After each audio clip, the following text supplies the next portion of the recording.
show!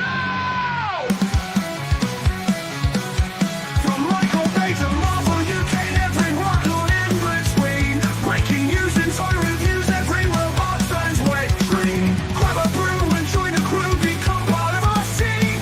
Bring your mom, let's drink a rum, make sure you're at least 18. Welcome to the show, the party and the flow.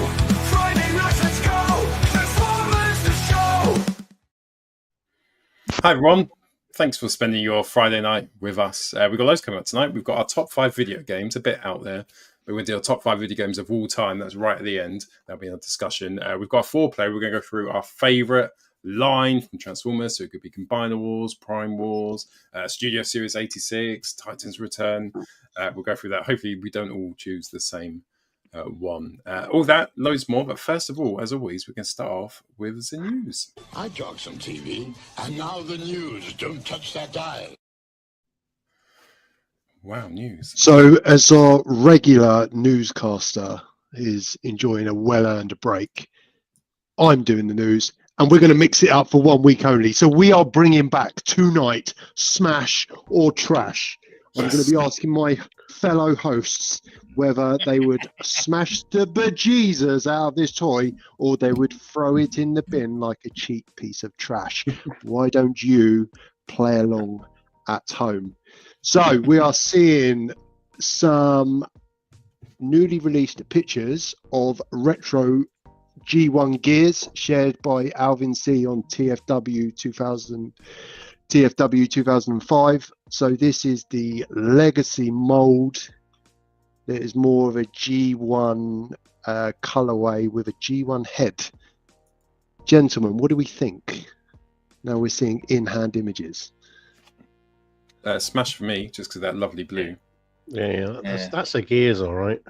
That is, isn't it? The blue is the card. Packaging's lovely. Yeah, that Smash. Smash.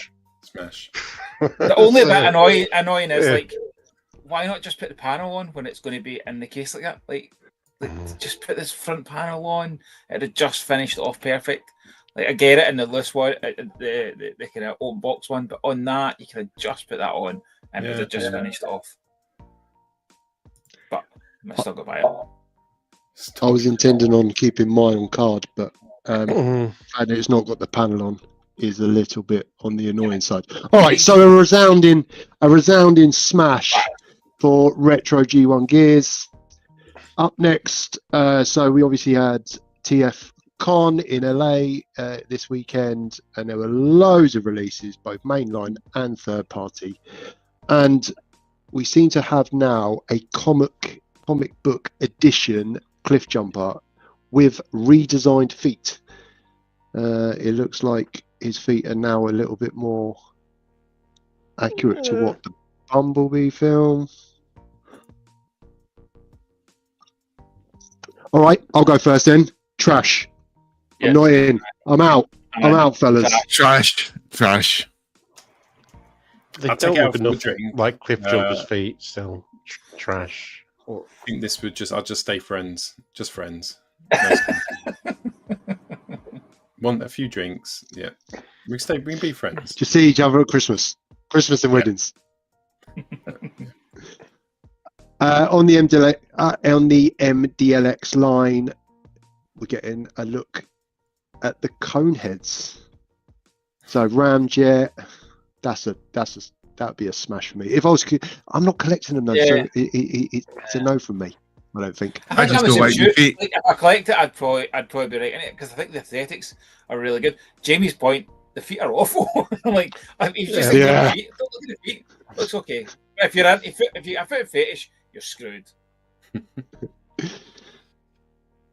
The cloven hoof cone heads. I just don't understand the feet. They did it for the first Seekers, and then have continued.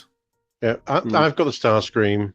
He's very nice. He's beautiful and everything, but those feet not only do they look dodgy, they also don't stand up very well.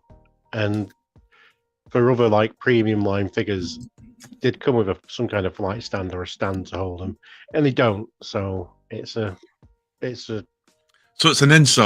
Bad feet, and they don't even give you a stand anymore. Just so you know how bad the feet really are. Not only aesthetically, but mechanically as well. Yeah. It kind of looks like there's like a little kind of mohawk in the top of the cone as well, which is a bit weird. I've went from I really like this to no, actually. Yeah. I mean, there wasn't subcategories of smash or trash, if I'm honest. No. However, we're now exploring them. How many pints before you smash it? I think that's the new scale. Yeah. How many pints? I think do you say yes? the first time it fell over, I think it would get absolutely smashed, like and then smash by night, trash by morning. Yeah. So following on, that's what you say to your friends. Oh, I had too many pints. Oh well. Still looks beautiful. From the moving on from the TFCon images, we got more. We got official images out of Dirge. I mean, the photos do make it look good. He's due out Q3 this year. I don't know. So I think the photos are that good. You can see it, the cone, and it doesn't look aerodynamic, does it? And it just takes away. Right, look. And look how dynamic that looks. It'll never stay like that because you can't. There's no stand with it. Maybe it was falling off. Yeah. Maybe it was falling over when you took the photo. Yeah, and I think at $120. So what's that? About 110 quid, maybe a bit less. Yeah. I think it's a no from us. Do you think there's an alternate universe where there's a show like this where we're going, the feet are fantastic at last? You know, people have listened. Yeah, I think there are. And there are collectors of this stuff. It's just don't know what they're doing with their life, but all the money.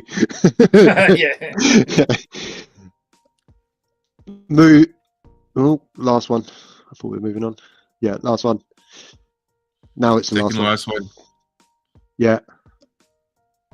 I mean, it very, very imposing. Very, but no, trash. Imposing trash. So shared on Twitter. Ooh. Way. Twitter user. It seems to be the first person that received the HasLab Omega Prime in hand. And they were based out in New Zealand. So we were lucky enough to have a lot of images shared of Omega Prime. So we've got Optimus Prime, Ultra Magnus, the Matrix Blade, some Titan Master. And when is it meant to come out? I mean, how long does it? September. Has anyone pre-ordered this? Yeah, I've got it coming. Yeah. I've only got one copy coming though for this.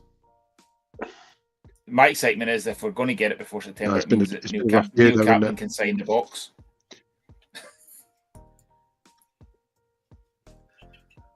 Packaging does look ace. I agree. Yeah. Is that just a recolor of? I say just a recolor.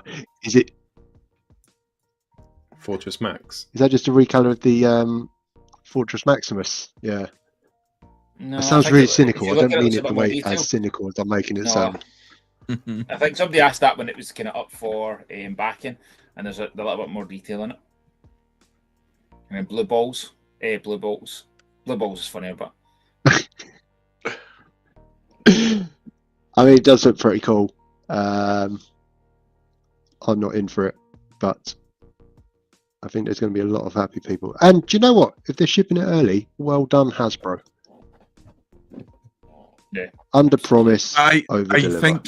I think that's just because Hasbro will have it in stock, and all they've done is they've shipped it because the people that got it early didn't direct to get it from Hasbro. They got it from a retailer, and the retailer is not going to keep it sat in their stock room because it's costing them every time it's in that stock room. So they're just selling it while giving it to the customers who paid for it.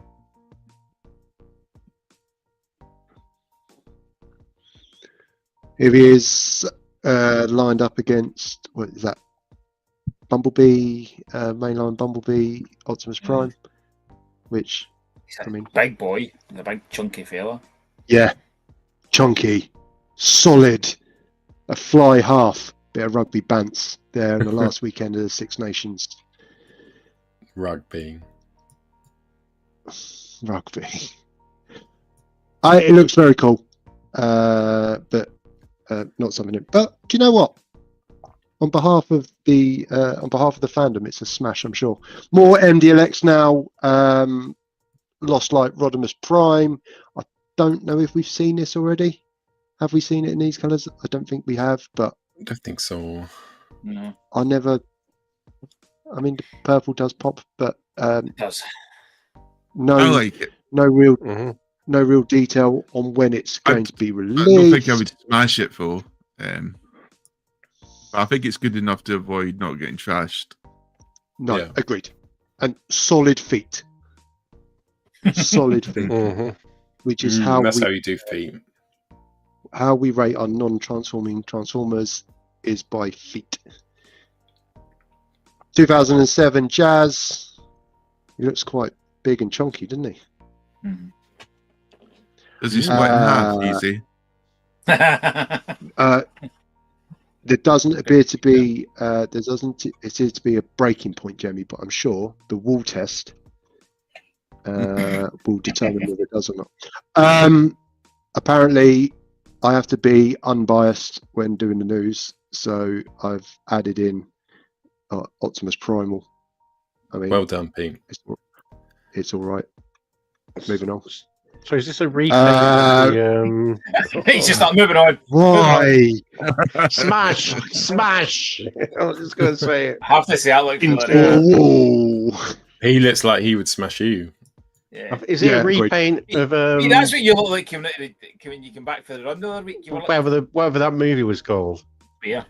Rise of the Beasts. Yeah, Rise of the Beasts. Yeah.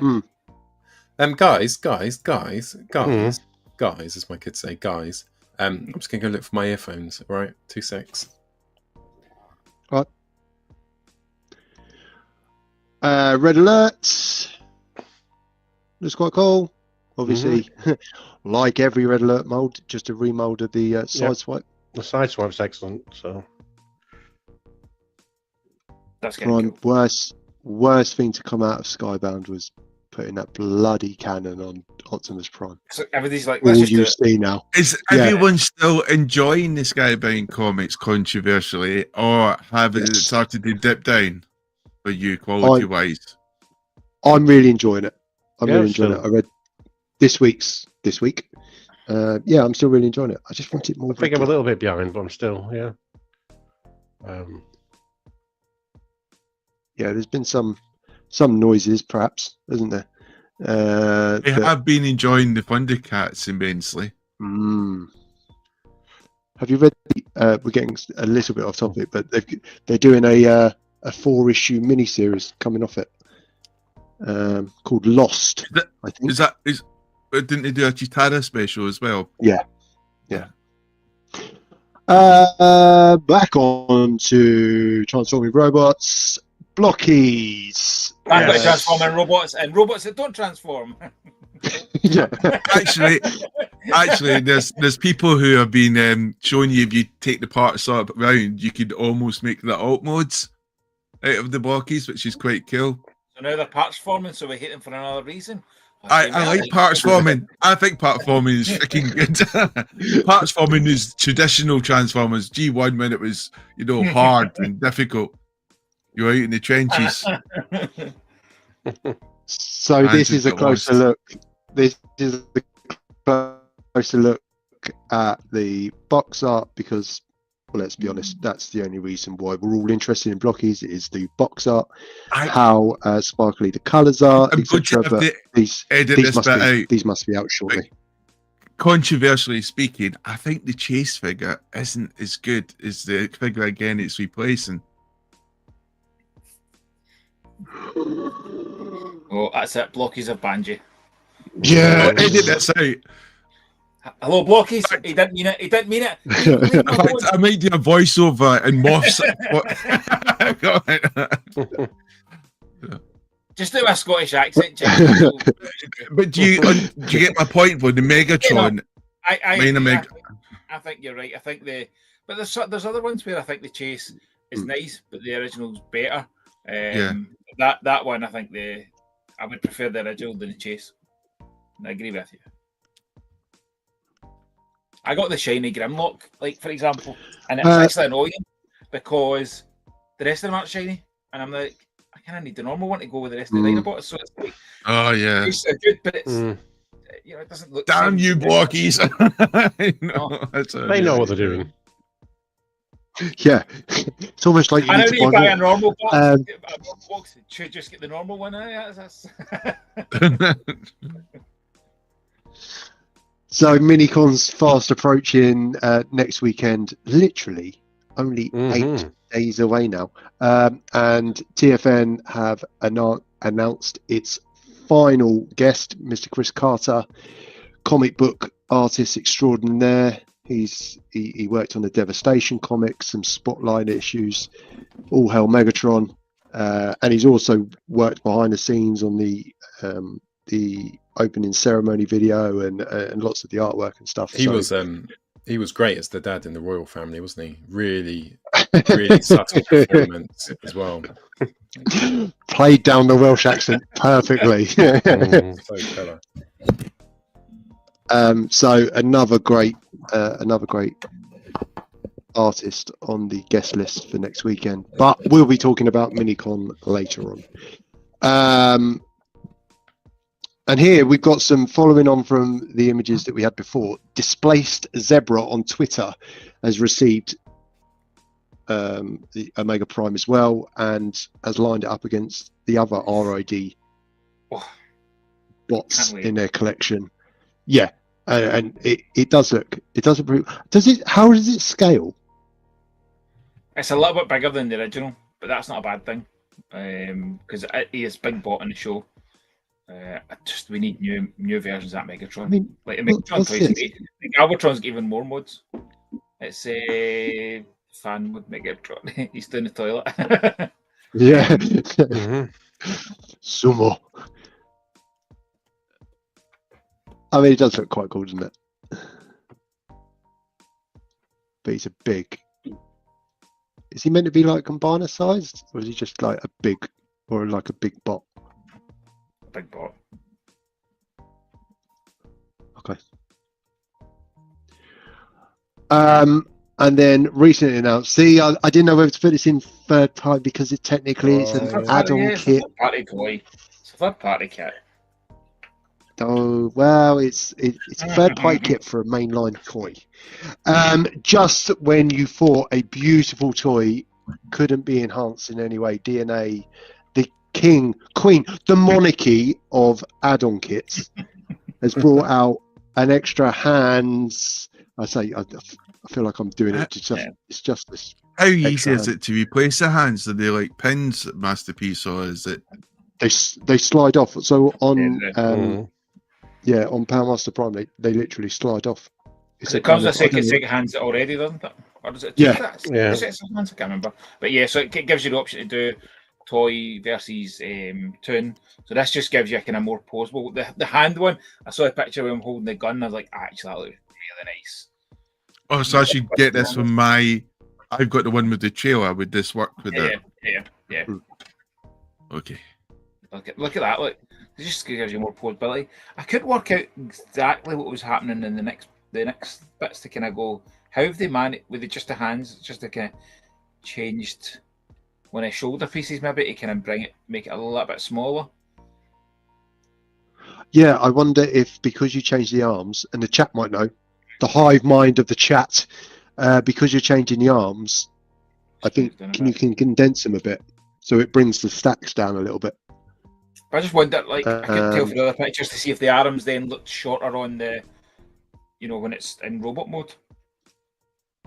Because the kind of pictures don't really give you enough. Don't know if it's got maybe extending bit or something. But no. Anyway, it's nice. I mean, it's a great toy, so it doesn't have enough in it for me. I think it's where, yeah. No. I like that. I might not. Hand. If it's £1 million.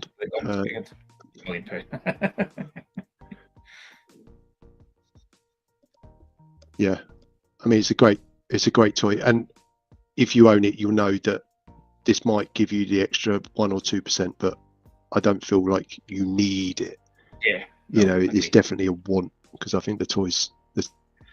And there are some of the DNA kits are Ex- outstanding. I've got one exceptional. for my pickups this week, and it's just And this, it's fine, but this one's it's give me it. yeah. And that this week is mainline.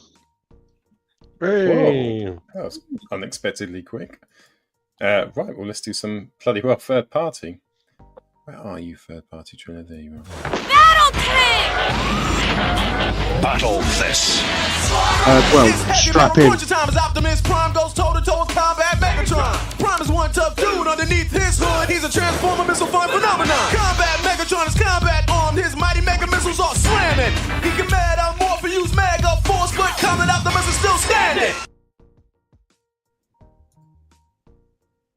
Sorry, I accidentally put Jamie's Instagram up instead of. Oh, sorry. No, that's my fault. Peter, do you have some goddamn third party news? You're just locating it. Do you want me to vamp? Yes, sir. So, today. No, what? No, I think we're good. Oh, cool. To be fair, it was a pretty shit story.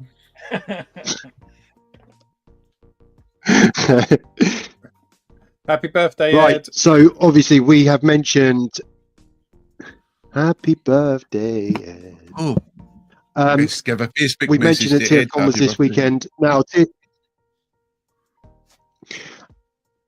TFCon, that obviously lots of third-party panels, some stuff that we've seen, some stuff that we haven't seen. We've tried to kind of condense it down a little bit because we do need to go to Minicon next weekend.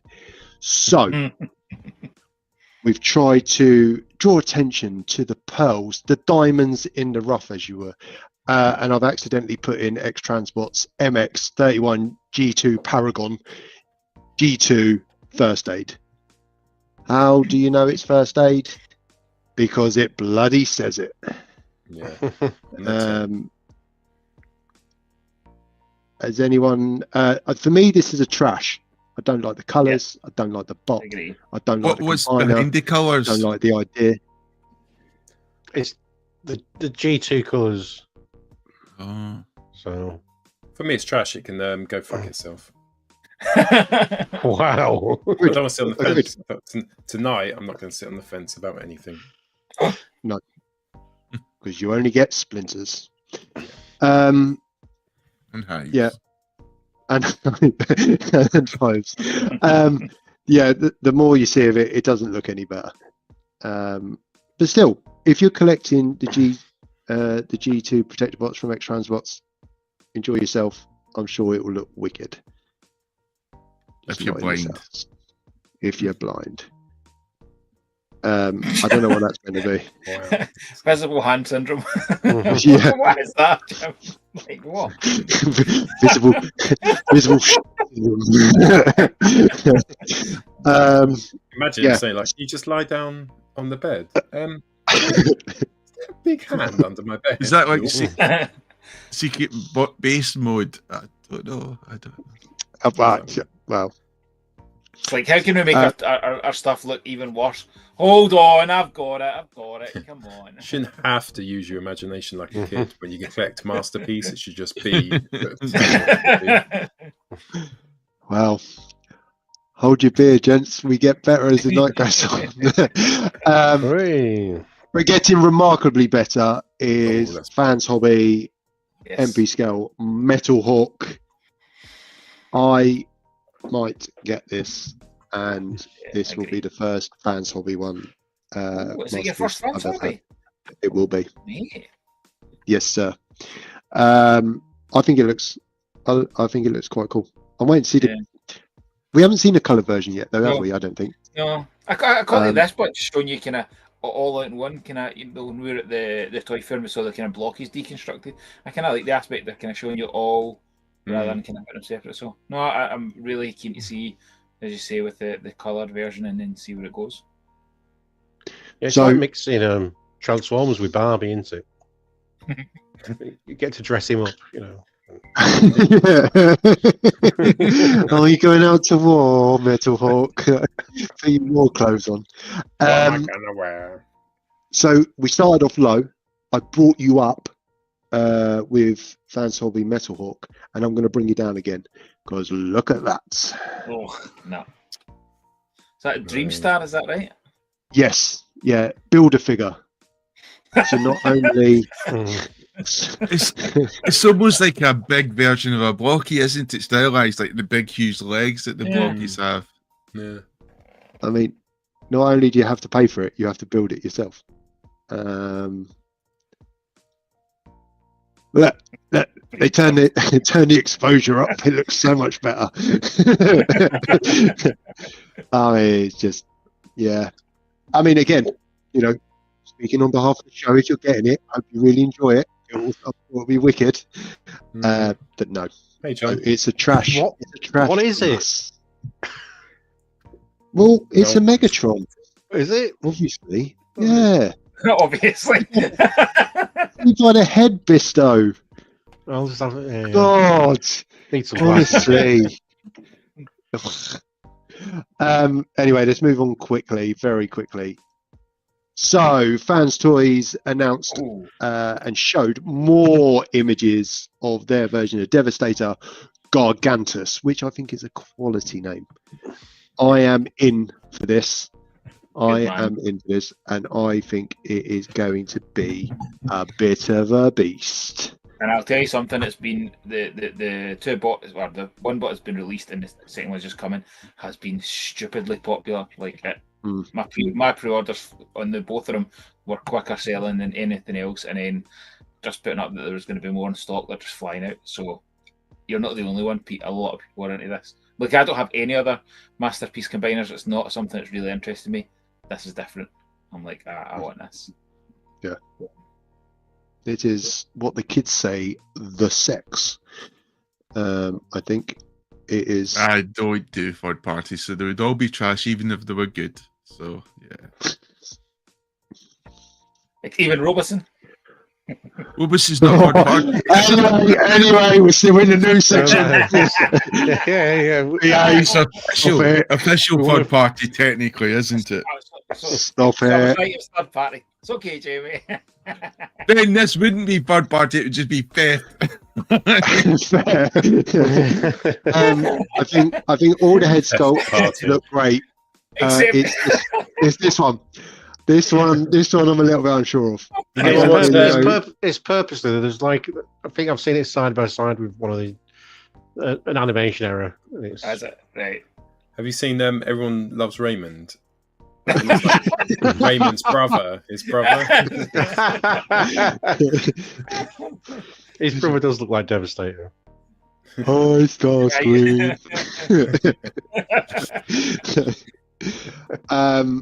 But Devastator is only the combiner. It is a bot made up of several other bots. So let's take a look at the other bots. Calatrava. Calatrava, what a name. What a name. They could call it long haul, but no, Calatrava. I mean, it's a Tonka truck. Looks quite cool. It's no big load. Why don't they just call it long haul and add like a silent Z or an S? I don't know. Yeah. Well, what was the first one called? Well, once you get to it, Calatrava is a Spanish medieval castle and convent, a religious order of knights formed to defend a castle. Wasn't the first one they did release called Alan or something like that? Or Jerry. Jerry. Gehry. Was Alan not their Springer? Oh yeah, Alan was. Well, so they've gone from Gary to Calatron. How do you get from that? You know, It's not. Calatrava. It's not like Gary though, is it? Oh, I saw Gary for a beer last weekend. Yeah. Gary. And then the next one's right. Yeah. Oh yeah, right. And then this one's a bit gaudy looking. Another I mean, look, who named it? Fans Toys. If you're watching, what's the message? Talk us through the journey as to how we get to the names. But again, their version of Hook, that looks, I think, yeah, that that bot mode. This is obviously further ahead than the others, so this will be the next one, won't it? I guess. Oh, C, I suppose. Yeah. Okay. We've had A and B. Logically, we'll have C. I think fans' toys miss fans' toy innuendo so much. yeah. But they're giving us these gifts of names to try and inspire it to restart. Tempt us back in. Yeah. And then who did? Hadid. Their mixed master. Yeah, I mean, it looks from the renders everything you want in a cement mixer truck. I mean, the one thing I'd say is that even holding Gary and experiencing them, you can tell their forefront design is all about the combine mode. Like that's what the focus is. And like Sam put it in the comments, I do think there's aspects of X-Trans bots, individual bots look a bit better, but I think overall Fans Toys is going to knock out the park with the combine mode. I think it's going to be the best. I can't believe it. Robert Kopp is leaving the show to go and watch a movie with his missus on a Friday night. Yeah. Bad times for the patriarchy, that's all I'm saying. Bad times. So yeah, it's been a great choice of colours, certainly on Gary, and then the version of Scavenger that's out next. Hopefully these will be coloured just as well. I do think the combined mode will need to be on a ground floor. I think it's going to be a little bit on the heavy side. So reinforce the flooring. Moving on then, their fantastic model, which is definitely not Fans Toys. There is definitely no correlation at all between the two brands. However, this is their version of Red Alert, which looks okay.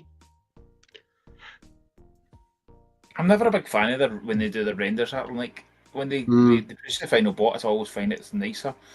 I'm like, it always makes the renders go up, and people are like, people will message me going, "Have you got it up for order?" I'm like, well, they've not even got it up for order yet, so chill. Like people who put it up now are putting it up based on they know they'll get it. I can do that. I can go and put it up right now, but this could be 2 years down the line. Like Fans Toys have shown renders of how many toys that haven't been done. I'm looking. This is fantastic model. I don't. Yeah. But I just. Do you know? I guess funny. They can call it fantastic model to separate themselves, but go to Fans Toys website and it's got fantastic model on it. It's like what? Like but don't you feel bad? It's Red Alert, because the Red Alert to me always looks like an awesome character. I bet in the comic they just gave him a bad personality, didn't they? Made him inept. Yeah. Do you want to own a character who's inept? I don't know. Again, another discussion topic for another week. I'm personally, this is FMO5, fantastic model again. So this is their version of Sideswipe. Me personally, I'm glad I didn't get DX9s yet, because I feel like the Fans Toys one is going to be better. But will I still be collecting by the time it comes out? I'll own both. I'm same as best. I mean, all right. I like a Countach, to be fair, so I'm kind of alright with that. Well, it's funny you say that, Moth, because do you want to see a picture of his alt mode? Yes, you do, is the short answer. Look at that bad boy. Available red as well, not just gunmetal silver. I look forward to seeing the door's open and the bonnet opens. Yeah. It's just like we don't wait too long. This looks good. Moving on into Legends a little bit. New Age have shown renders of their Sunstreaker again. William, quite an interesting. William. I think they do William. themes though, don't they? They link them. Yeah. So what is the link? What is the Harry link? is going to be Sideswipe. No, Yeah, because I think no. it's usually they do kind of more links between the names rather than the links to the original characters. Yeah. Isn't it? Really. No, Sideswipe is not called Harry, Paul. Fine. It's called Dick. Willie and Really, Dick. really, and Dick. Really, and Dick. Uh, Mhm. Oh, I don't know why we're laughing like down our noses. It's just a small dick as well. This is Paul is exactly. so mature. Yeah. This is our level. Yeah, so they both look quite cool. However, I'm now in for comic colours only on New Age, so let's just wait and see if they ever do. I'm A not sure on repaint. Dick's arms. Dick's Yeah. arms look a bit weird. Yeah. Like a baby's arm. It almost looks like they've not pushed it, like finished transforming it around. Right, yeah. Like, come on. Oh, Dave, you saucy. Yeah, so William and Dick will be with us soon. So here I think they we should have have called from- Skids William and Sunstreaker Vince. That would have been better. okay. Oh, Billy and the kid. Wankertron and Guff Lord. So they're bringing these characters out again because they tried it before, didn't they? A couple of years back. So Scientists. pictures from Ziltama on TFW 2005. Samurai Workshop WWS-C01 Spike and Carly. I'd get these, to be fair. Do we know what scale they are? That's Okay. so. What's that?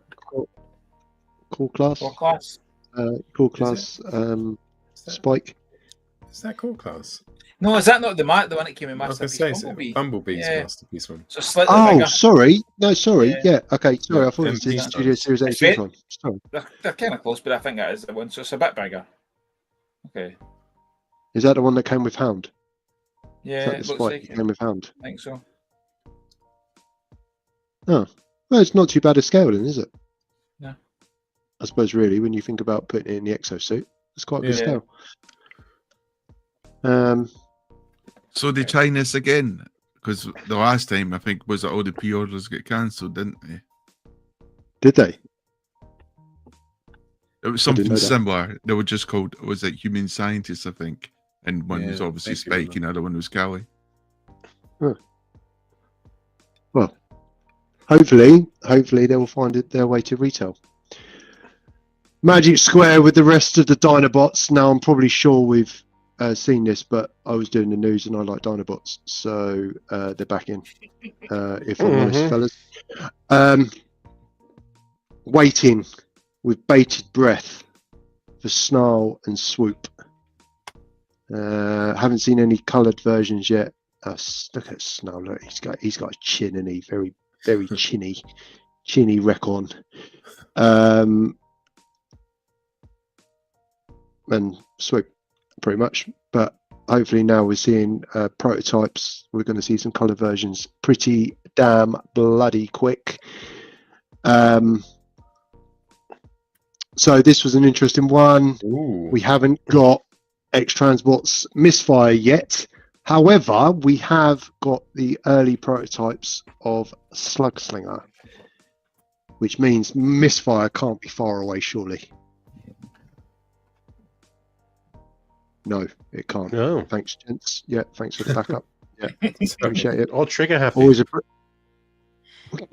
just one at a time. You got to release the bloody pink one We've got first. two right there. What do you mean one at a time? Olmo looks pretty cool. Could do with being painted. Not trying to be critical. Don't like Yeah. the white version. But yeah, Misfire. Where is it? Let's have it. Sooner we have That's good. Misfire, sooner we can have Slugslinger. Smash all day long. Yeah. Smash. Six gun from Magic Square. Again, No, Obviously, he was. Boring. Boring. All right, not interested. Moving on. All right, fine. What about a bit of Oh, side Ocular Max? Paul, would you like a bit of Ocular Max Yeah, I love Ruination? Yeah. That was Talking about your ruination. These are the ones here which it is. contain it all in the hand, isn't it? yeah. The limbs. Mhm.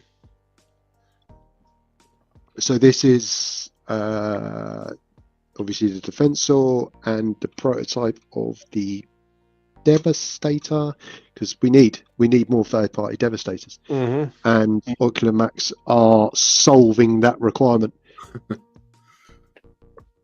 Look at him from the back; he's very tight in the gluteus maximus.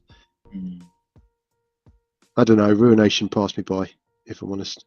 Yeah, like this. I was a bit disappointed they didn't have, because they have all been released as convention exclusives. Yeah. They didn't release one this convention, so that means it'll take even longer to get this completed.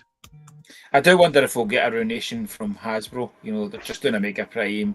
They've done a wee bit of RID. Do we, you know, hopes getting Bruticus, do we get a Ruination? If they're making Bruticus, they'll make Ruination. I think there's... Yeah. I hope so. They'll just do it as a box set, won't it? Well, I suppose, but they're doing the G2 Santicons. They're doing the G2 Santicons. So Ruination is a logical fit to milk from the mold, isn't it? I guess. Yep. Wouldn't be a Transformers the Show third party highlights if we didn't have any Doctor Wu, Shatterglass, Cliff Jumper, even Cliff Jumper, and Shatterglass, Shockwave. I mean, yeah. Just not in on this Doctor Who stuff. Like, no, I don't. I just don't know. Wait to see the Doctor Wu. Somebody will open the Doctor Wu Metroplex in 2 weeks at a week's time at Minicon, and you'll be impressed with that. That's a great wee figure. I'd love it if they were doing all the Micromasters maybe at that scale. Yeah. And that is the bloody news. Whoa. Have you not put up Fans Hobby G2 Megatron Masterpiece? Are you... Oh, Pete, me and you're no friends anymore. That's it. I'm leaving. Would you like Doctor Wu to do the Micromasters but improve the engineering over the basic, so it's like, you know, like the way in the comics, fully, you know, articulate and stuff like that. That would be awesome. You know, not just to make Micromasters, but you know, to as if they were doing a side swipe or something like that. But Micromaster figures, that would be. I'd pay more for that. Like, if the engineering was really good and it was really detailed, I'd pay. Plus, through my nose. Plus, you'd get every mainline collector wanting it as well, wouldn't you? Because it'd be like fit in with the chug figures. Go on, do it, Doctor Wu. Do it. You'd make a fortune, Doctor Wu. Yeah. Right. The news. Pete, thanks so much for doing that. And very timely, considering how much news there was. Let's move on to pickups. What did we pick up this week? We now return to the Transformers. I got a few bits this week. I don't want to go first. Thanks, Paul. We're going to the room to game better. Seeing some shelves are out. The starships are out. All the Warhammers out. Some Transformers are out. Go on, it gets closer. You might be able to see there's some He-Man figures at the bottom, which I got. If you saw Toy Me to You, I showed them on there. Also got Captain Planet, Bucky O'Hare, and a few other bits and bobs to go on like my 90s shelf. That's a cool wee shelf, Paul. Yeah, thank you. Might be able to see a bit better. Do that. You can see Lino's there, which is Pete's recommendation. So thank you for that, Pete. Probably just needs to sort the top shelves out. Masterpiece Hulk Hogan. Obviously, Masterpiece Hulk Hogan. Look at him. Oh, he's really talking wrong. There's a turtle there. And some other bits. There's going to be a telly Captain there. Plantage. There's going to be a telly there, but Prime's there for the moment. The telly's in the kids' room, just needs to be moved back, but they're watching Sonic 3 as we speak. Kind of this bit's done. It's all nice and neat. And then it gets messy. But that one will be neat soon. The PC bit's done. Just needs something doing to it to make it look nice, and everything's packed up. So hopefully by tomorrow, this journey that I've been on getting this fucking room sorted will be done, and I can have my little bit of heaven back. Why is touch up? No, sorry. So that's it. I think I pick up a few little bits from Durham Toy Fair, which was amazing. We went into this little room. It wasn't massive. It's probably like a town hall sort of size. Me and the kids were walking around, going around every store, and there's a few bits of, I'll go back to that bit, get to that bit. And then Lisa came and said, no, this is just a small bit. And like she took me into Rainton Arena, which isn't a euphemism. And Rainton Arena is this huge arena. It was just rammed full of toys. Really good ones as well. We did spend ages there. So yeah, that was my pickups. You can't really see them, but they're there in the background. Right, Bisto, as you've come on, thank you so much for coming on. Would you like to go next, sir?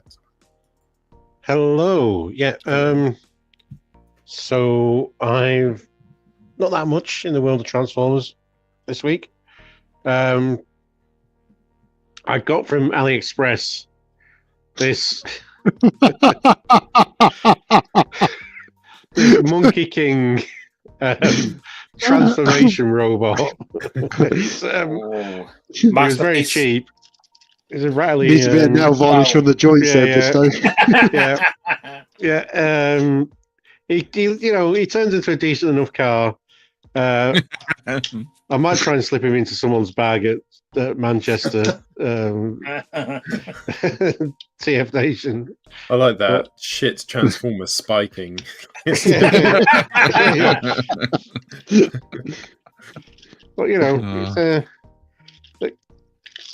it was from AliExpress. It was very inexpensive. You thought, well, might as well give it a go. I bet it looked good in the photo. Oh yeah. It looks better in the bin. Anyway, it turns into a car thing. That's nice. Looks quite futuristic. I thought it might be like a knockoff of Age of Extinction Drift or something like that, but no, it's its own Monkey King thing. Then I received today, we've got from the TF UK guide,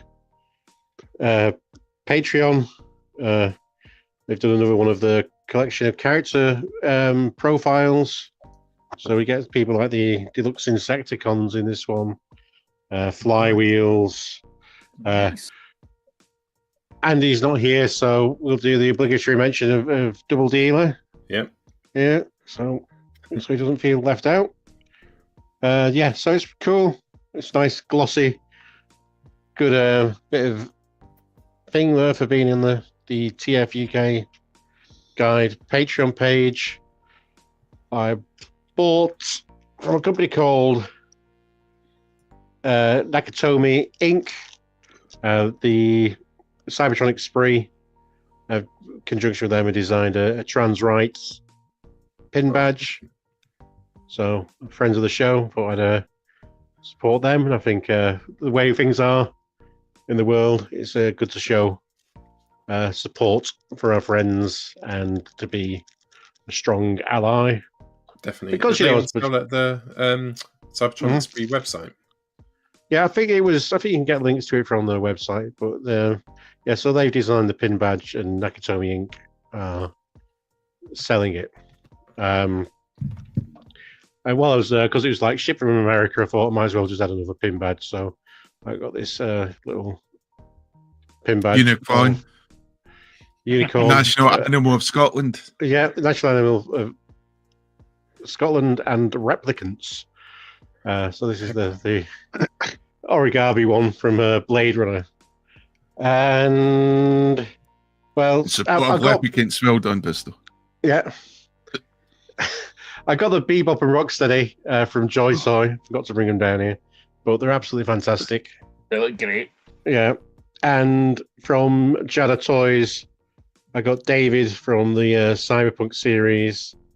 And so this is just everything that's absolutely belting about their Street Fighter line. We've like added like premium soft goods and stuff like that. It's really fantastic posing. Just really kind of cool cyberpunk figure. So, and there's the Cyberpunk Edge Runners is on Netflix, available to watch, and was done by the same people who did the Bump of Chicken Transformers anniversary video. So there's a loose connection there. And that's me. Oh, nice pickups. But still, before you go, can you remember a quote from Blade Runner? Any quote? Any quotes? Yeah, from Blade Runner. Time to die. Oh, that's great. Yeah. Uplifting that one. Dave asked, where did you get the Blade Runner figures from? Sorry? The Blade Runner pin? No. Does he mean the Edge Blade Runner? Runner figures, or does he mean Cyberpunk? The Cyberpunk Edge Runner is... I bought him from AliExpress, but he's available from lots of different places. I couldn't find any UK stockists that had them or were getting them in stock. But yeah, so I bought it from AliExpress. But I think there's a few other places around the world that have them. Cool. Charles, lovely. Right, Peter, would you like to go next, sir? Well, so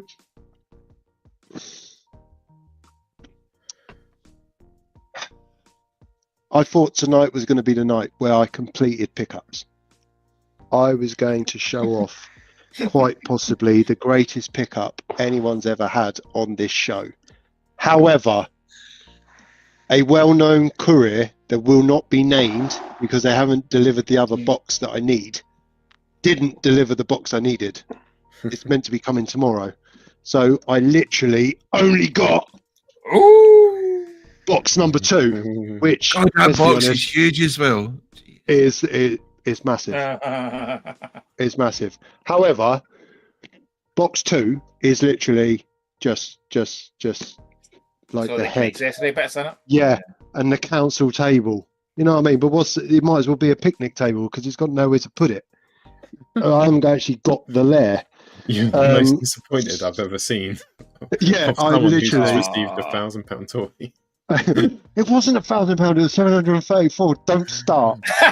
Don't start. So much better. Yeah, so this rocked up. I thought I was going to be able to show both boxes and maybe do a cheeky. Well, I wasn't going to. So that's why you're bitter tonight, then? Yeah, it is. It is. I'm a bit gutted. Explains it.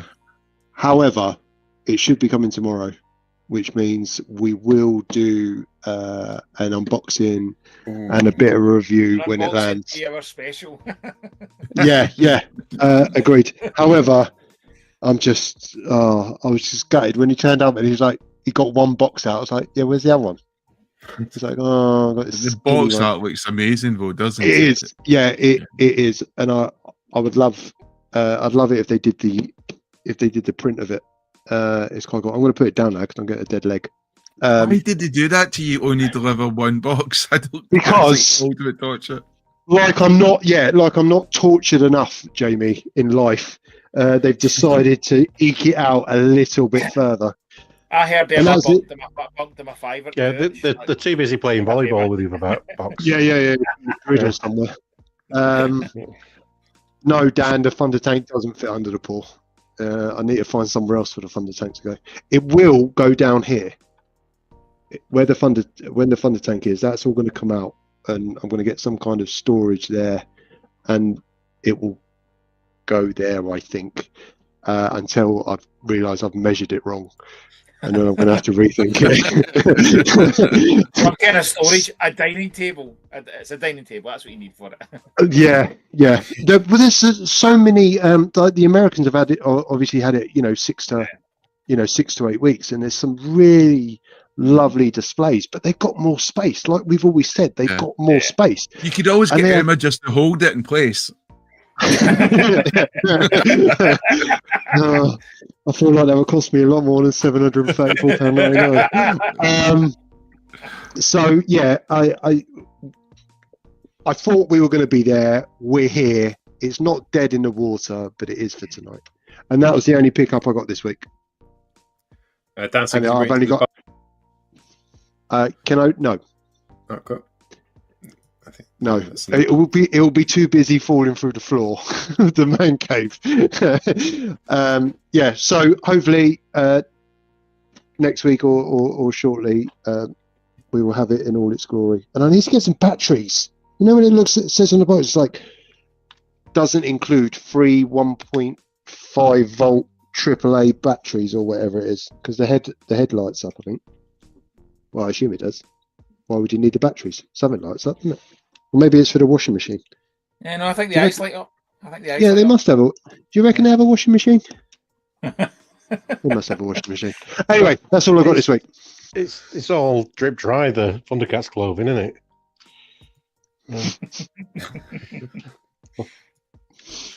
No, Pretty Nice. delicate for a washing machine. Simon, I paid for it long before we decided I was going to do a half marathon. This should just offset some of the credit card.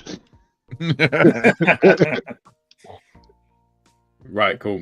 Jamie, do you want to go next, sir? Yes, I can go. So well, actually not this week. I didn't really get anything this week, but last week I picked up Bumblebee. Badassatron, as he likes to be known. Or was it B127 in the actual Transformers 1 movie? Very delighted to have this individual in hand. Just like his counterpart there, Starscream. Very articulate, lots of dynamic poses. Blockies are definitely up in their game because it comes with 2 heads you can build. So it's no longer having to annoyingly swap base plates, which just get so tedious, and it basically just really annoys you, doesn't it? I mean, if I could swear, I would swear. But having 2 different heads now just makes it so much better and much more accessible as well. So well done, Blockies. And I always feel like that each time they're sort of trying to improve the game. So I hope to see that progression going on. Yeah, so there we got there Badassatron with Starscream. Both fantastic figures, and because they don't need to worry about transforming or even parts forming, they can give a really good faithful representation, and the articulation is also good because of that. The advantages there. Badassatron himself, yes, just a great figure, and so much could be done there. I'm just going to share some more pictures, Paul, in a second. For some reason it wasn't working. Yep, if you can share that, please. There you go, sir. So there they are. He obviously comes with his braids, which you could use for cheap circumcision if you wanted to. Both of them easily light up. You got there, you just go flick in the chest and the eyes light up. If you got weak fingers, maybe you want to use a pen or something and just tap it a bit hard. Starscream seems to be quite annoying because I was tapping away when I was doing my photography earlier, and he just eyes weren't lighting up, and I was going and I was getting sore, but evil sod that he is, but eventually he could gave up and he lit up like a Christmas tree. There they are. They are the sort of Transformers 1 classic figures. I do think they're all immense, and as I said before, it's nice to see that progression because I wish Optimus Prime came with 2 heads instead of annoyingly having to swap the faceplate to have his 2, Orion packs where he's smiling away like a little banshee, and then to sort of like war mode when he has the faceplate on. As I said, they look good, nice and colourful, nice and bright, lots of dynamic poses. There he is there with his other head there. He also comes with, I've noticed that these ones, they come with like a little special token vehicle. So you got a mini sort of Elite 1 vehicle. That's cool. And it's just nice and simple to pose. And there you've got Starscream there, sort of dynamic. I feel like Starscream, he should be flying. I do understand when we get that vehicle, we've kind of lost the flight standard the original classics sometimes came with. But that's sod's life. So here he comes with a little mini tank. Again, the instructions are always nice and simple, nice and bright and colourful and easy to follow. Whoever does the instructions, the diagrams, just follow them. It's just basically by the numbers, and literally Just that's what I mean by the numbers.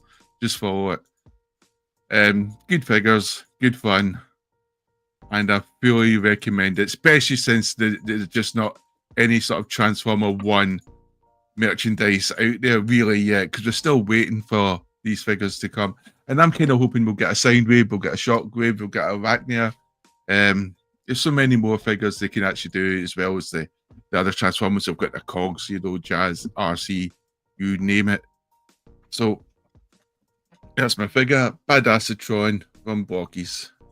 Fully, well, yes, fully recommend Badassatron there. That's me, Paul. Thank you. Cool. Right, last but not least, Primetime Moth. What did you pick up?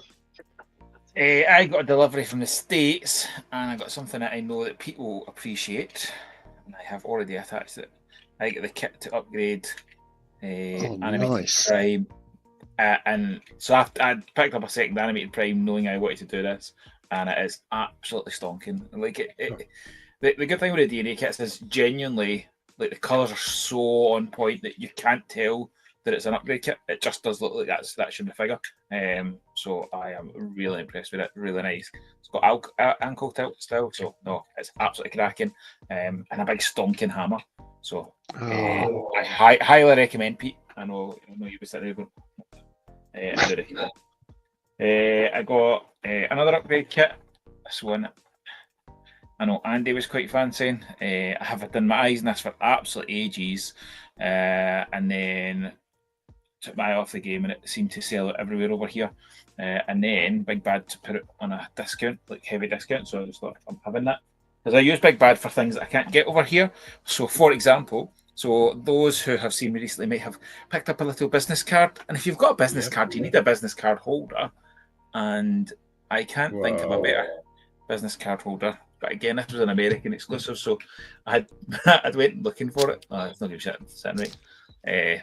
So just pure, not needed but wanted. And then the kind of final bit in that order was another kind of American exclusive. And I know we're about to talk about other things that we collect.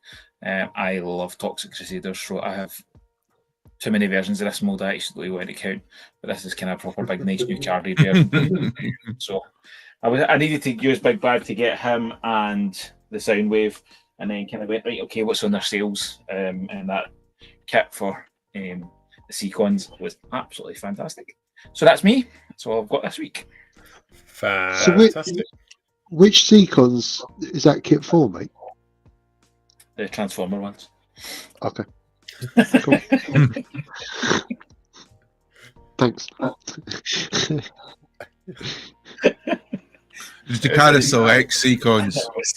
Is it, Jamie? Thank I was you. making myself laugh there. Yeah, the guy's like, Fucking this is it. bellend. It is lovely. I'm not interested anymore. Fuck off. Love you. He doesn't, Right. Pete. He doesn't. Let's do some foreplay. Lynn, these are sex people.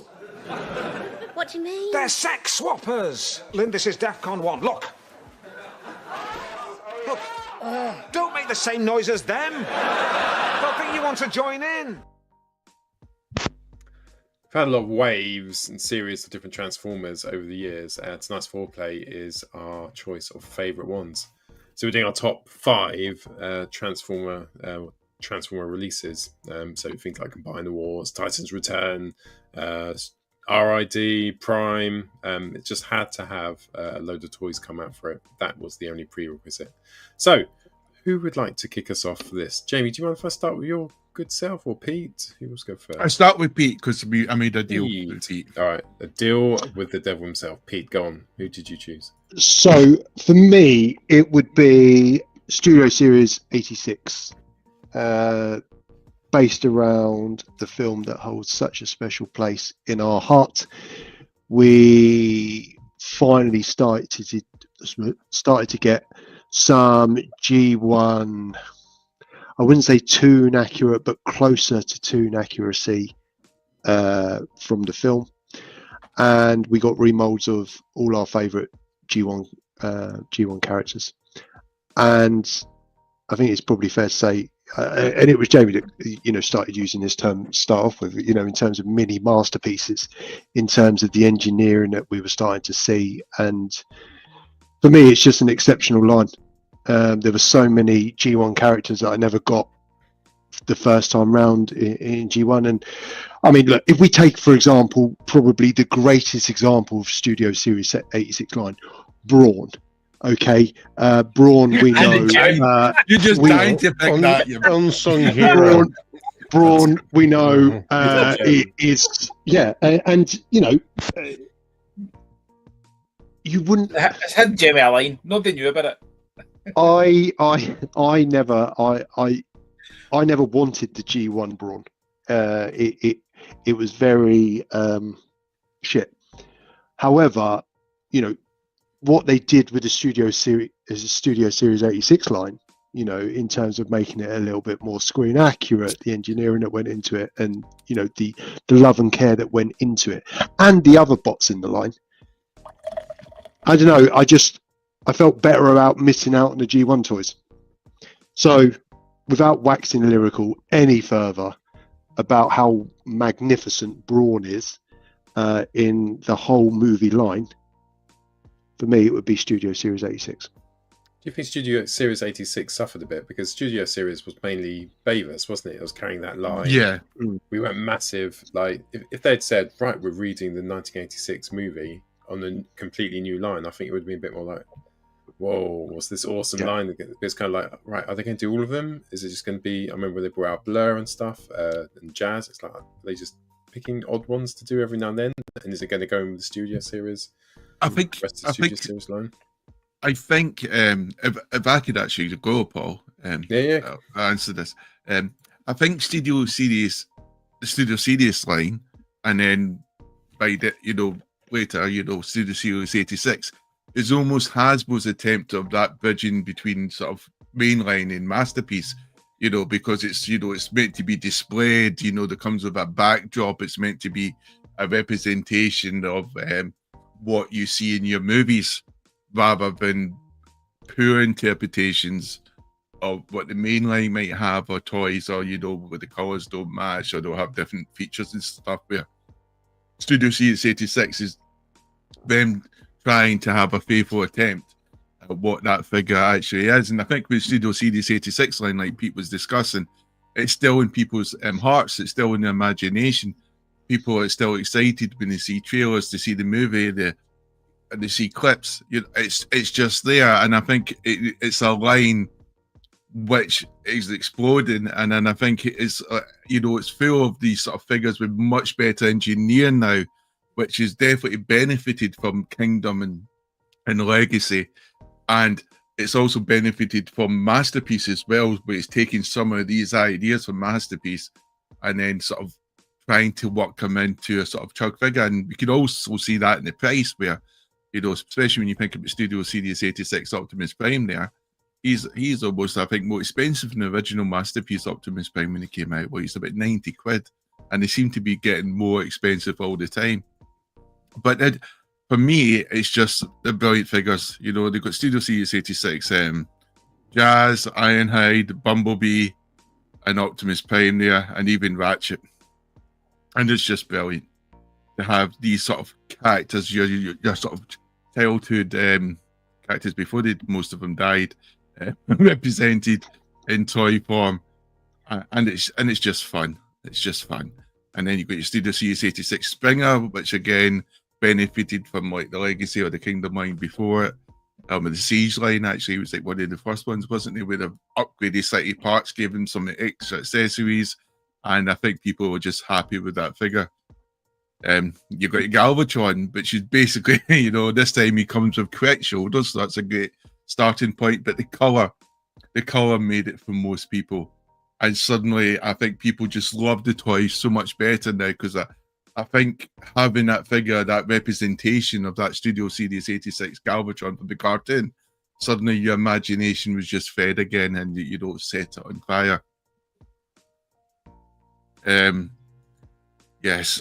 So then you've got Brawn, and for me, Brawn was like such an awesome. like as Pete said, mini masterpiece, but I just thought he looks cool. The head sculpt was spot on. I thought his head sculpt was beating some third-party versions. He was just a fun figure, and it was almost the first character where I really started to work on a sort of diorama, which I remember from the G1 cartoons, and using that sand and sort of thinking of the backdrops to, give life to this sort of toy. And I was really working on this sort of photos, and I was trying different stuff which I normally didn't do. And this was definitely Braun here. And I think I was still using 50mm lens when I was using that. And it was just a fun figure, and I had a great fun. You can see discolorization there in Megatron, but hopefully Studio 86 won't suffer from it. Just fun figures and great figures. And, I love doing a close up there just to show the sort of detail in Braun. Obviously about to punch someone because but I mean that was the only thing. Braun came with a gun, so it wasn't too truthful, because I don't see Braun using a gun much in the cartoon. He's just charging someone and then getting shot. But yes, Studio Series 86, and then you had the pinnacle of Studio Series 86 and Ultra Magnus, which to me was kind of like a brave step because it kind of took your diehard mainliners or your chuggers or whatever you want to call them, chuggers, wankers. I don't, it kind of took them out their sort of safety net, and you had a guy who wasn't really in scale, but you didn't care because he was just that awesome a figure. He was a fun figure. He was Ultra Magnus the new. He didn't have the white Optimus Prime, which you could have out Ultra Magnus. He decided to miss that and go straight into, his robot mode from his alt mode. And it I think they did well. I think they went with the right shot. I think, scaling wise, vehicle wise was just the better way to go. And people just made it work. And, to be honest, he's not that far off scale wise, really, of the other guys. And I don't know, he's just, perhaps I would think, my favorite Studio Series 86 figure, because it was like as a Studio Series line when it went in a sort of brave, sort of new sort of type of direction. So that would be my choice. It is quite interesting though that the line has increased in quality from the beginning, hasn't it? When you think, I think it's because was solid.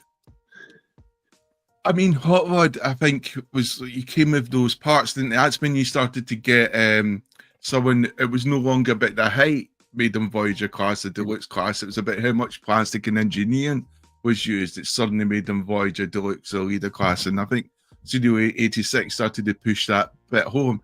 But I also think it's because it's so much still. I mean, you've got people arguing all the time about Transformers the movie still.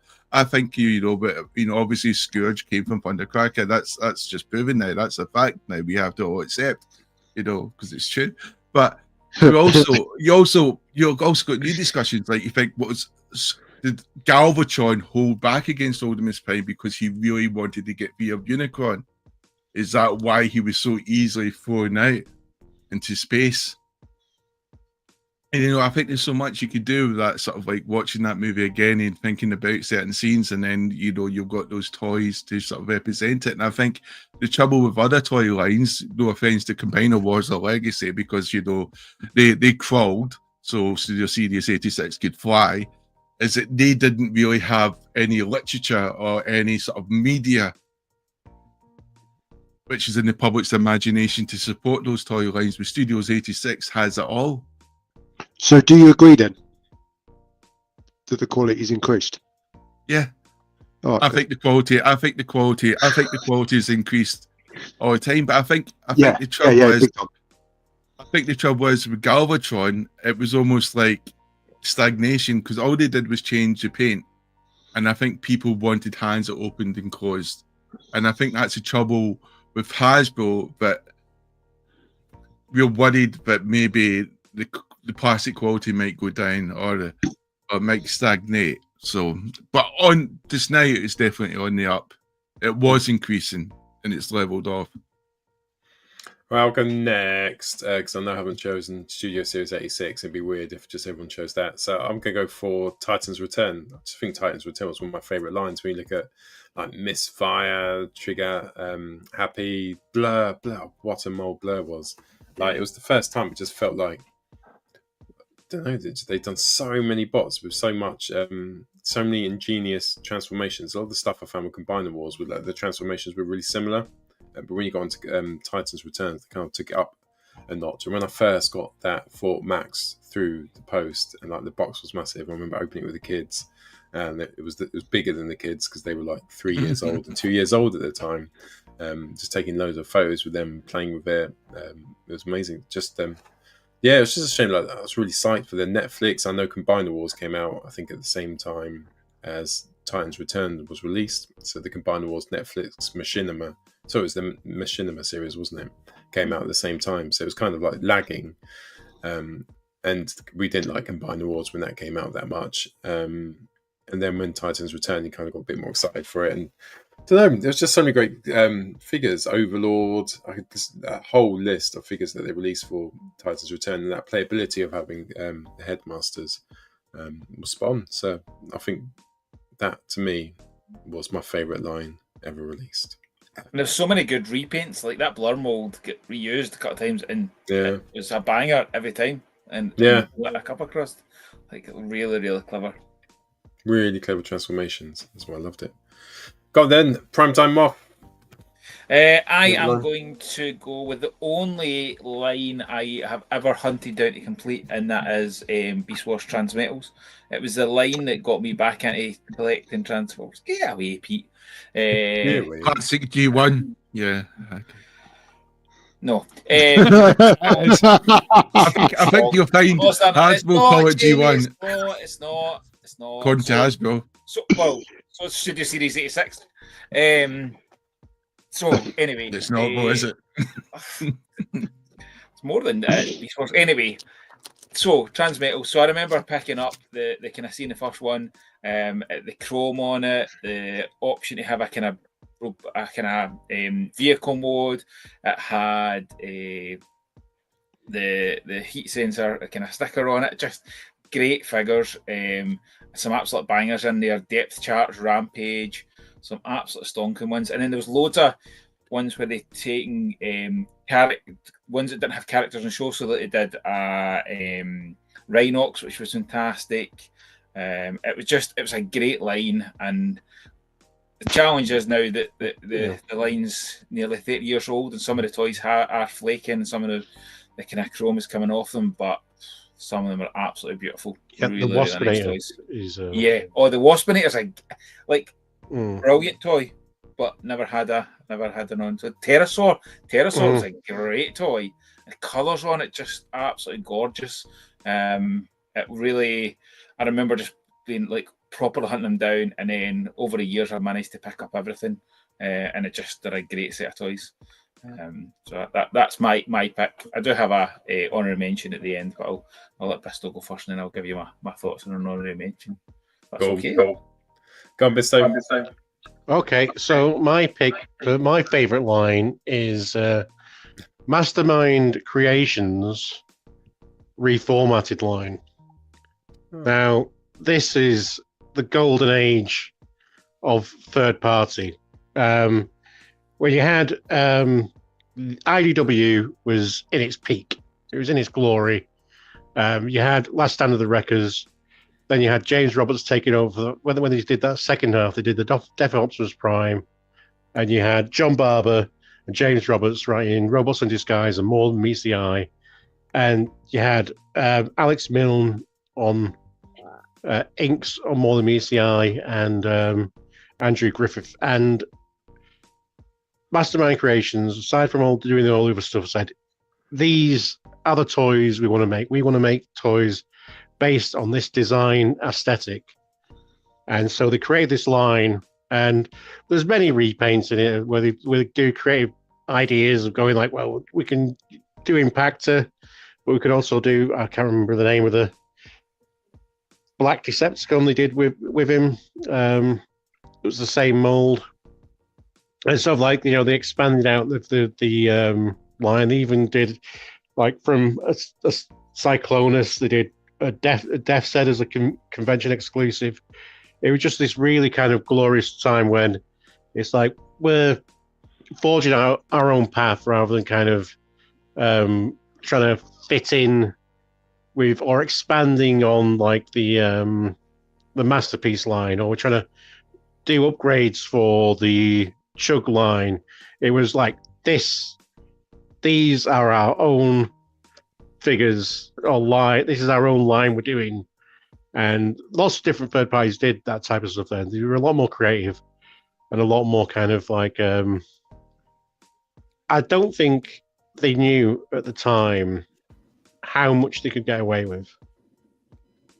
Now, the cheeky as fuck now. They make things exactly, toy as cartoon accurate as possible, and they get away with it. This was a time when they were like, God, I don't know how far we can push this. So if we just do it on these comic book designs, then we should be all right, because they're not really. Those won't actually be copyrighted. But it did in it, and I think that kind of nervousness to actually go for the low-hanging fruit because of things that were missing, and going like, no, we have to be creative about what we're actually making, spawned like a period of ingenuity within the third party. And that's why Mastermind Creations' reformatted line was my favorite line. Didn't they think of the reformatted line is more like de facto Chug, in the sense it was fitting in with the leader class figures? Nah, it was a bit bigger than the it's kind of bigger like than any of the leader figures at that time.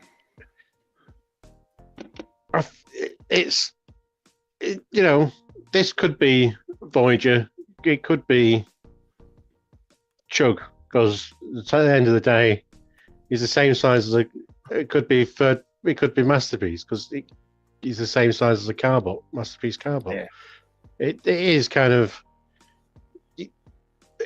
you squint and you just make sense of where you want your figures to be in your collection. It doesn't really. The entire idea of what scales with what is just, it's the eye of the beholder, isn't it? I got their getaway at TFN last year, and it's gorgeous. And I just say it's just like that line. There's so many bangers, like Dan Vistator talked about Feral Rex. Feral Rex is incredible. But yeah, you are correct, Jamie. It can kind of fit in with like the Thrilling 30 Springer looks fantastic with us, but the Thrilling 30 Springer doesn't really fit in with many other Chug figures. Yeah, great choice, that's a great. You just hit the nail on the head.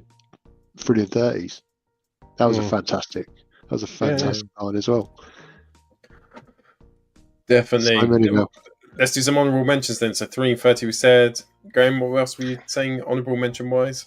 So for me, when we got to the end of last year and looking back at Legacy, I was so impressed what they did for a line that finished and celebrated the 40th anniversary, that it had something from all the different kind of main lines from G1 all the way through to Cyberverse. Everything was represented in some way, some in only small core kind of size bots, but they had something from everything throughout. What a way to showcase your 40th anniversary, to kind of hit that off. I just thought that was a really clever bit, and it was a lot of lines are, it's look at us, look at us, look at us. Hasbro never banged on about that, but there's no way that's by accident. They've hit everything. They've hit something on everything. I think that's just takes a amount of credit for doing that, and there's some cracking toys in there. But I would say Hasbro is my favourite toy company. But I would say my next favourite line would definitely be the Micromasters. I don't know if they would be considered a line on themselves, because they were basically released with I would check them as a line. It was a line because it's like a sub line of that. I know, Moff, you like to ignore the company line and the Wikipedia and every advice and Google AI. So I'm not sure. He was just agreeing with you, Jamie. That's what made me think I might be wrong. The warning sign started to come. Oh no! But yes, continuity in toy lines, Jamie. There's a different. I think Michael Meisters are brilliant, and it's the one thing I've completed. Well, from the UK and EU releases, I've completed the Michael Masters. Does it make you want to get the Japanese stuff, Jamie? Like I know you picked up the Star Convoy last year to get the hot rod. Does it make you want to do that? It makes me want to get the Japanese stuff and some of the other combiners. The trouble is, I've got some of the combiners and I forget who they are because obviously I didn't really know who they were. You know, I didn't know who for the comics were. I know every Michael Master. I don't know the combiners, so I have to look for my combiners again so I don't duplicate them by accident. But I have it would be the combiners and the Japanese stuff I would need to fill. But I've got I've got the medic combiners like the protector bots, the Constructicons, and the two plain combiners like the Autobot version and the Decepticon version. So I've got, I think, 4 combiners teams, and I love the Constructicon combiner team. That's just it just makes you think of the Constructicons, to my mind, and I love that. But yeah, it's the Michael Masters I love. I think it's a fantastic line and something that still holds up incredibly well, especially when it comes to not falling apart in your hands. So a fantastic toy line to get. Great line. Last one for me. It's probably RID 2015. I always have to give a shout out to the Warrior class because it's just such an underrated line. So many great bots in it, getting harder to find now. So yeah, if you see an RID 2015, super articulated and with great transformations, pick one up. And have a fiddle. Come and have a fiddle with me. I'll try and bring one with me to the minicon.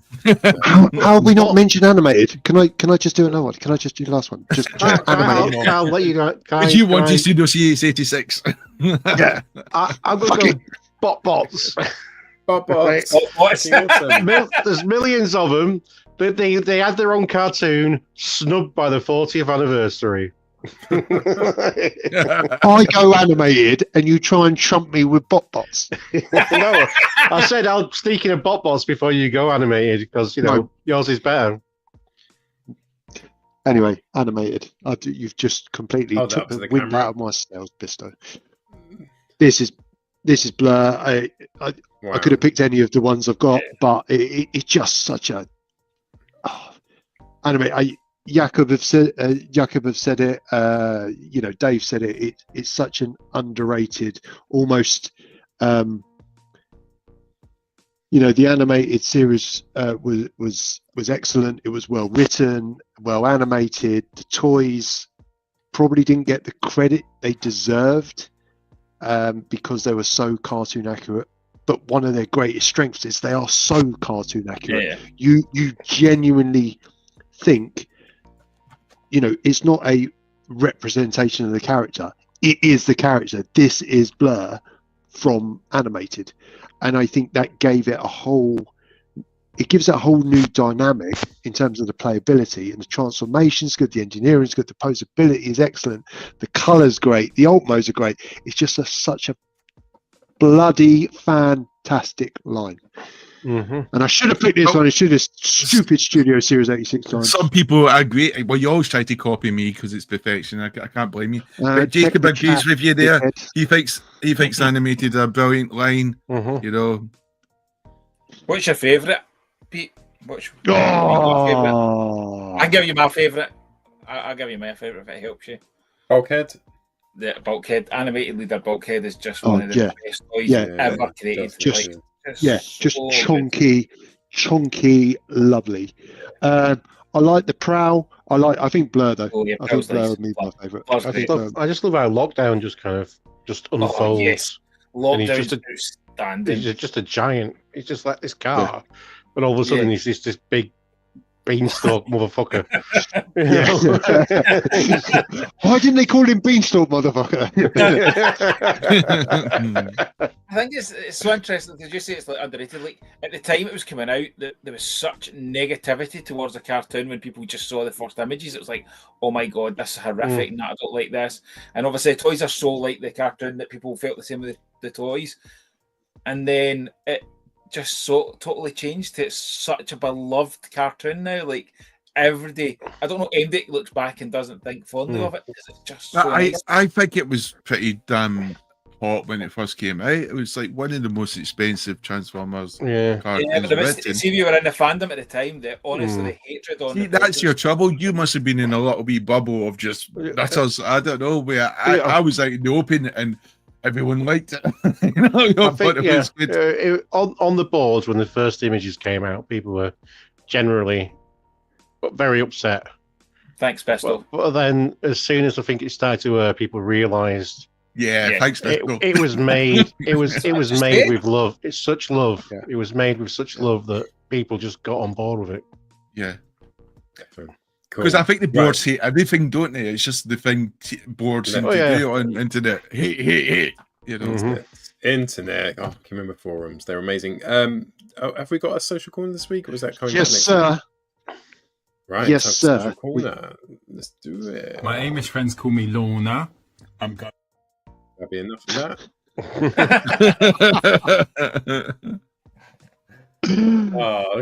So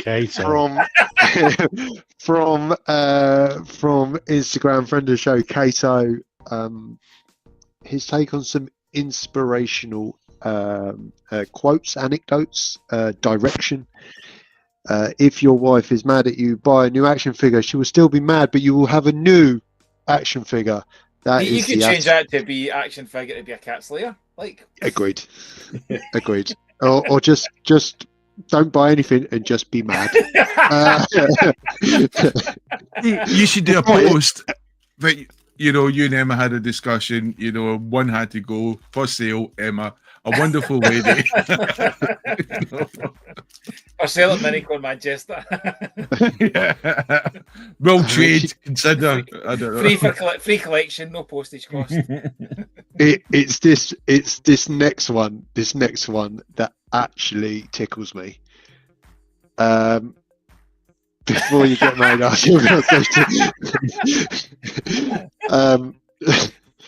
these are great tips. Yeah, I'm writing them down. Because the X-Transport wheelie I got stressed me out no end, which showed I have no stress coping mechanisms whatsoever. You got stressed out with Cliff Jumper. That's your bar. That's how you know what my your secret is, though? My secret is I'm always stressed. that's my secret. Thank you. Hopefully, Kato will supply some more inspirational quotes for us next week. This is corner where he just does a quote a week. That'd be brilliant. yeah, and we discuss it. Yeah.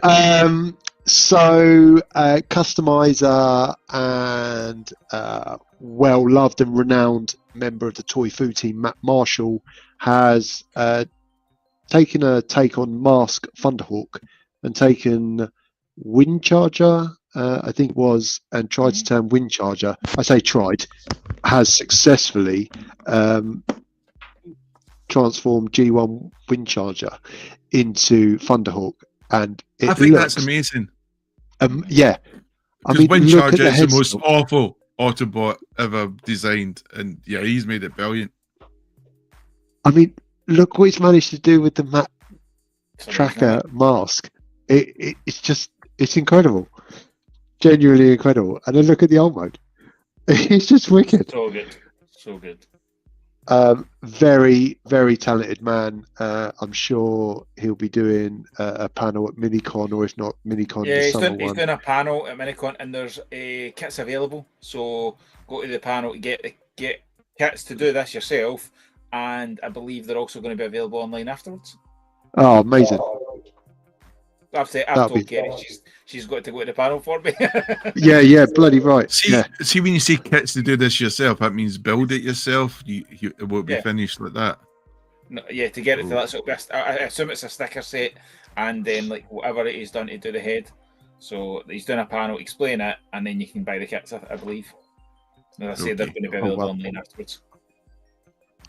no, marvelous, fantastic. Very clever. All those great words. Raptron, happy Fembot Day. I'm not sure what day that was. International Women's It was Day. early. Yeah, it was earlier on. Yeah. That makes sense. Awesome. Nice to see you awesome. and ally there. I was saying alloy there for some. Awesome artwork again by Raptron. We've shown some of his work before, or some of their work before.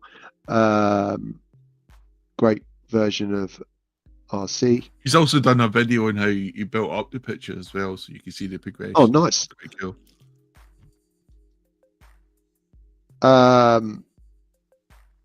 Robo Lucas from Blue Sky. This was one of a collection of 4 pictures, but I just really like this. Both Fans Toys bots. They're Outback and they're Brawn. I love that version of Brawn anyway. So, and I think with that, with the flooring is used, the just colours really pop, and it's just a beautiful photo of 2 beautiful toys. I think the first time I saw was at Outback was issue number 98 in Transformers UK comics, when he encountered Optimus Prime, who got transported to Cybertron through the space bridge. That So was when that the issue. space monkey rips open his side or whatever it is. Yeah, the Guardians, the sort of new sleeker Guardians with big massive freaking claws. Yeah. Yeah. The Decepticon with laser eyes, which I always thought was quite cool, but they never seemed to move on from that, did they? Like Decepticons or Transformers with other abilities. Ryan Button with some artwork inspired, he said, by the fact that Loyal Subjects are releasing the mask line. I mean, you don't need to say anything. The artwork says it all in my mind. Beautiful artwork, and makes me want the mask stuff even more and even quicker. And that was a short but exceptionally sweet social corner this week. Great socials. Right, let's finish off with discussion time. We now return to the Transformers. Oh, it's a beastie tonight. So, what else do you collect? And what are your favourite video game of all time? And how are you getting to TFNMiniCon? What are you looking forward to? What are you wearing? What are you dressing up as? What are you eating? Naked is the correct answer. So let's start off with the video games first. So who would like to kick off with video games? I can go. Cool. My favourite, and it's obviously a Hasbro game, Baldur's Gate V. Baldur's Gate V. And I honestly think this game, I bought this for the PC. I was one in the, when it was out in Steam like 2 or 3 years ago, and you were early adopter, I paid my 50 quid and played the sort of first opening salvo mission repeatedly. I must have spent about 300 hours just doing the first mission. Got it for PC, loved it. When it started to get released, got it for the PlayStation 5, so Maylin could play it as well. I could play it on the big TV. Wonderful quality product, easy to controls. Controls are just intuitive. And I really do mean intuitive, because going from a PC to a PlayStation 5, I felt no loss in control. I just felt it was just as good. And if anything, it was just nicer to play in the living room and in leisure and on a big TV. Wonderful story, wonderful characters, wonderful writing. Baldur's Gate 5 proves you can have any character of any gender, ethnicity, sexual orientation, height, you name it, looks, you name it, from hot to ugly, to, godlike, you name it, if the writing is good, people will not care because they'll just love the product. And the writing, my God, the writing was just brilliant, funny, humorous. I think at one point I was just going around a goblin camp and putting explosive barrels around. And then, so when I decided to kill the goblins, I fired one out, and you could just see the explosions going over, and it was like poetry in motion, as all the goblins were getting set on fire and screaming. I mean, it's quite horrific when I think about it like that, but I loved it.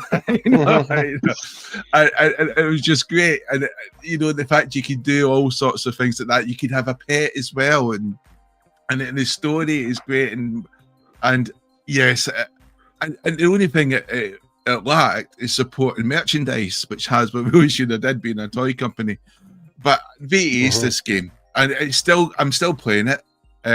I do love other games. I mean, obviously you've always got your games like the Civilizations, your Warhammer games, Total War, Epic Lines and stuff like that. But I think with Baldur's Gate 3, it came from such a strong lineage of the original Baldur's Gate, and to come there and almost break the mold and show that great games can still be made again. And it's not the characters or the settings that hold you back or the audience. It's the fact it's the writers. And if you let the writers do what they do, then you'll have a wonderful game. You let the talent do what they want to do, you'll have a wonderful game. And that's what Baldur's Gate 3 is. And I just quickly show you some screenshots. It's brilliant, and it doesn't push the system. It's nice and easy. You think about it, if you like anything to do with sort of fantasy, Tolkien-esque type of games, you're going to love that. And even if you don't like fantasy games, you're still going to like this game because the characters are so thought out.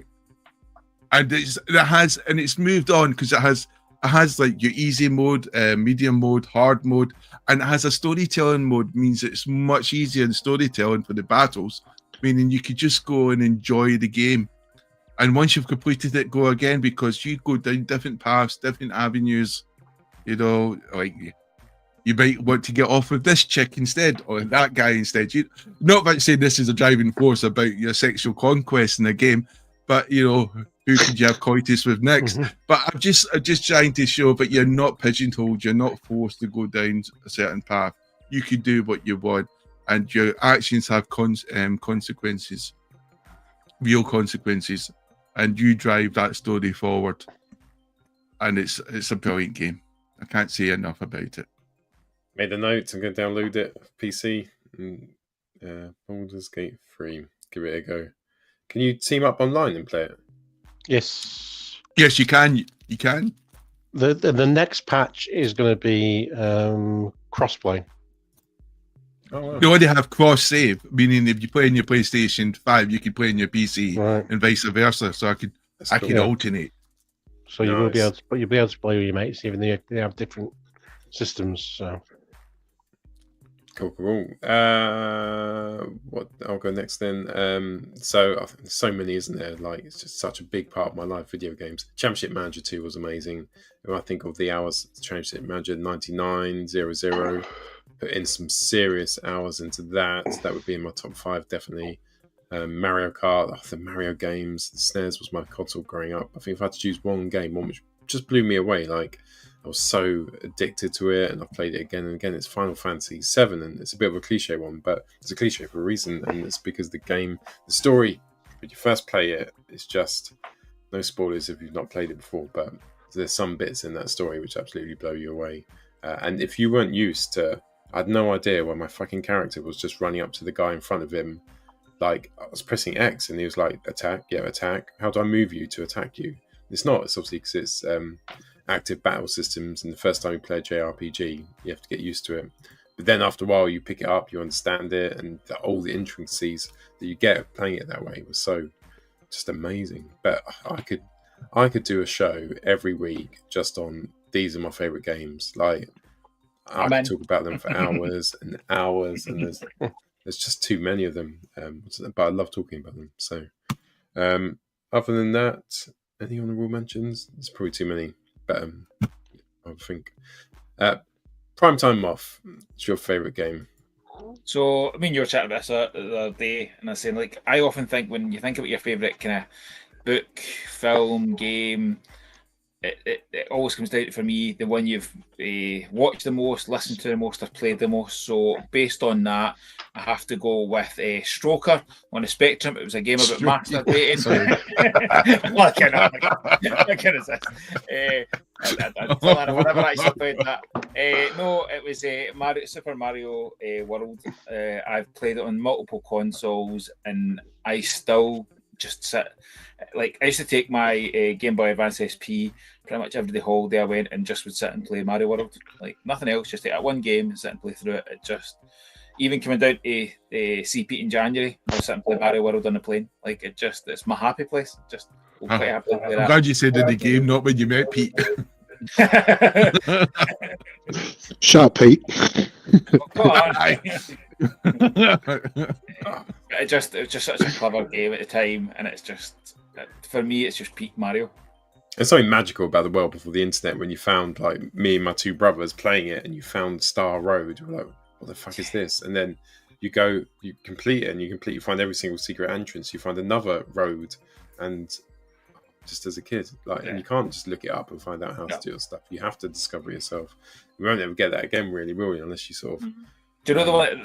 I think like for that, Paul. Remember Mario Bros 3, and you could pull down on a white block, and you went behind the blocks. Yeah, that was like mind blowing at the time.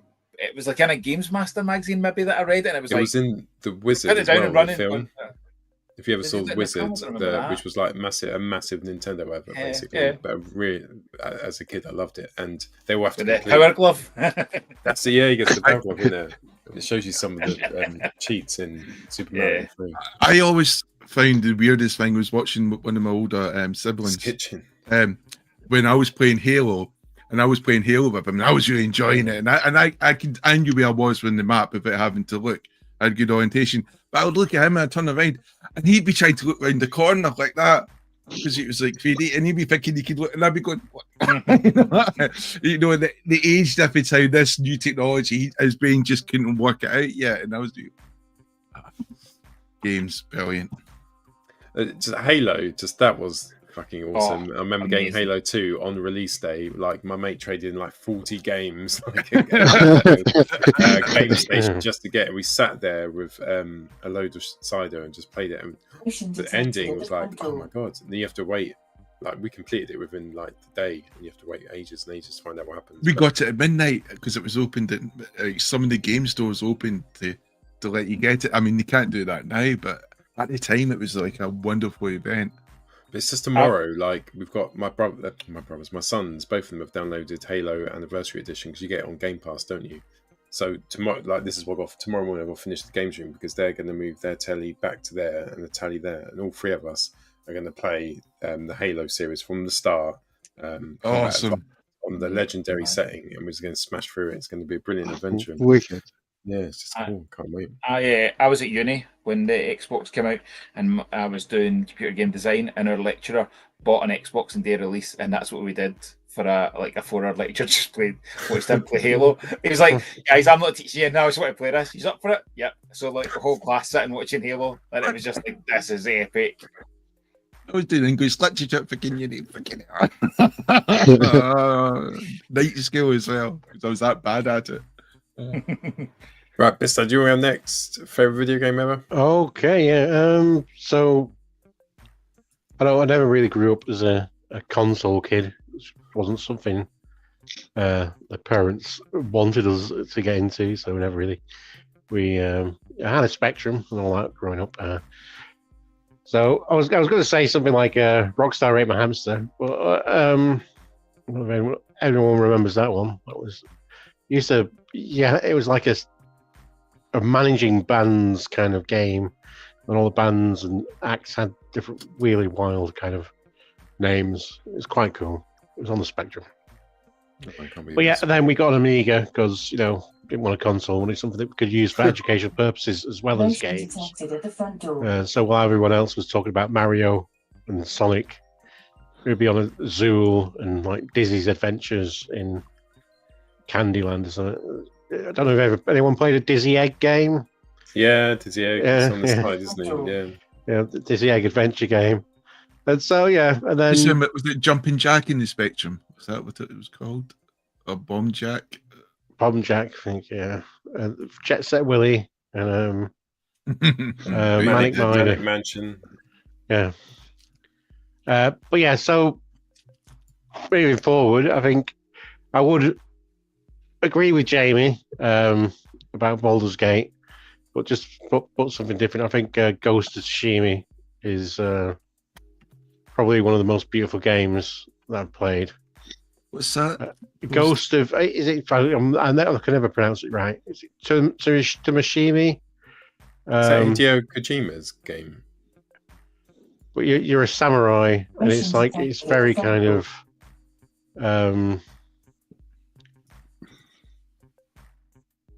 like based. It's like very much of that kind of. If you imagine the area of like samurai films, it's really kind of like in that style. And there's like loads of like bits where you just happen to be just. Oh, Ghost of Tsushima. Yeah. The American game, which is made in samurai, and Japan loved it. They completely aced it. I've got that. Beautiful game. Absolutely, because it'll just be like you'll be traveling around for a bit, and then you'll just go in for a field full of long grass, and there'll be cherry blossoms just drifting across the thing. And I'm like in games, I'm a directionless clod, right, on games. And this one, it has this mechanism where the wind blows in the direction that you're supposed to go, rather than actually showing something on a map. And I've never been lost once in this game now, because I just find it's just so. There's something just so beautiful about it. It was groundbreaking, wasn't it? Because like East Asia, we were thinking, my God, American companies can make wonderful games. Yeah. And then Ubisoft was like, hold my hat, right, and then messed that up with their games. But but they've got like awesome a game. Kurosawa mode where you can just turn it into like just full on black and white, with a cigarette burns in the corner for when you're supposed to change reels of the film and stuff like that. And the combat is so forgiving, but very skill based. It's kind of like Star Wars. If you've got the skill, you can take it up a level. And I haven't really played that again. Yeah, I think there's a second one coming out, isn't there, soon? Because there's been his samurai games been made since then, which have just not been great. And you've even got that Chinese series, which has not been brilliant. And the Ubisoft game is probably going to be a disaster. So everyone's looking forward to the new one. The plot was really engaging. The voice acting was brilliant, both the Japanese and the English. And it was just a beautiful experience. So we'll go for that. Good choices. I love the Amiga. I've got an Amiga 2500 just down there, which is a huge beast. It's like a Zool. massive. I remember. Is that what he called? Amazing. It was like some weird ninja. Yeah. It was like was he an ant? Yeah, it was an ant. It was like Amiga's answer to Ant. Zool. To Sonic. Sonic, yeah. Pete, favorite video game growing up or ever or now? I think I'll cheat a little bit. I wasn't a massive gamer, but I loved the Gears of War games. Gears of War was definitely it was one that hooked me, and I played Command & Conquer when I was growing up, and Sonic 2 has got a special place in my heart. But I think getting older, I like the Assassin's Creed games, Gears of War, but I think the out and out favorite was Marvel Spider-Man, the most recent one on the PS5. The fact that there's been 3 Spider-Man games there, so do you mean the first one you played, which would really been Marvel Spider-Man? Yeah. Marvel Spider-Man. Yeah, the one that was out on PS5 only. That would be Spider-Man 2 then. No, the first one. Right, Spider-Man. Yeah, because I haven't played Spider-Man 2. For me, well written, great playability. But it's really interesting to listen to you, because I played that much, probably less Then, See, when you mentioned Gears of War, I used to play that online quite a lot, and it was one of my favorite games to play. And I'd play it with a lot of other teachers, and I used to always call them wall killers. You know, so anytime they would come into my party, I'd go, "Hey, wall killer," because they would just pish. You know, they would just be shooting against the wall. That, you know, I knew I would have to be killing all the waves or enemies, you know, during this. So it was easy because every one of them had a nickname, Wall Killer. Then when I came to school one day, they all realised I'd given them all the same nickname, Wall Killer. You know, but yeah.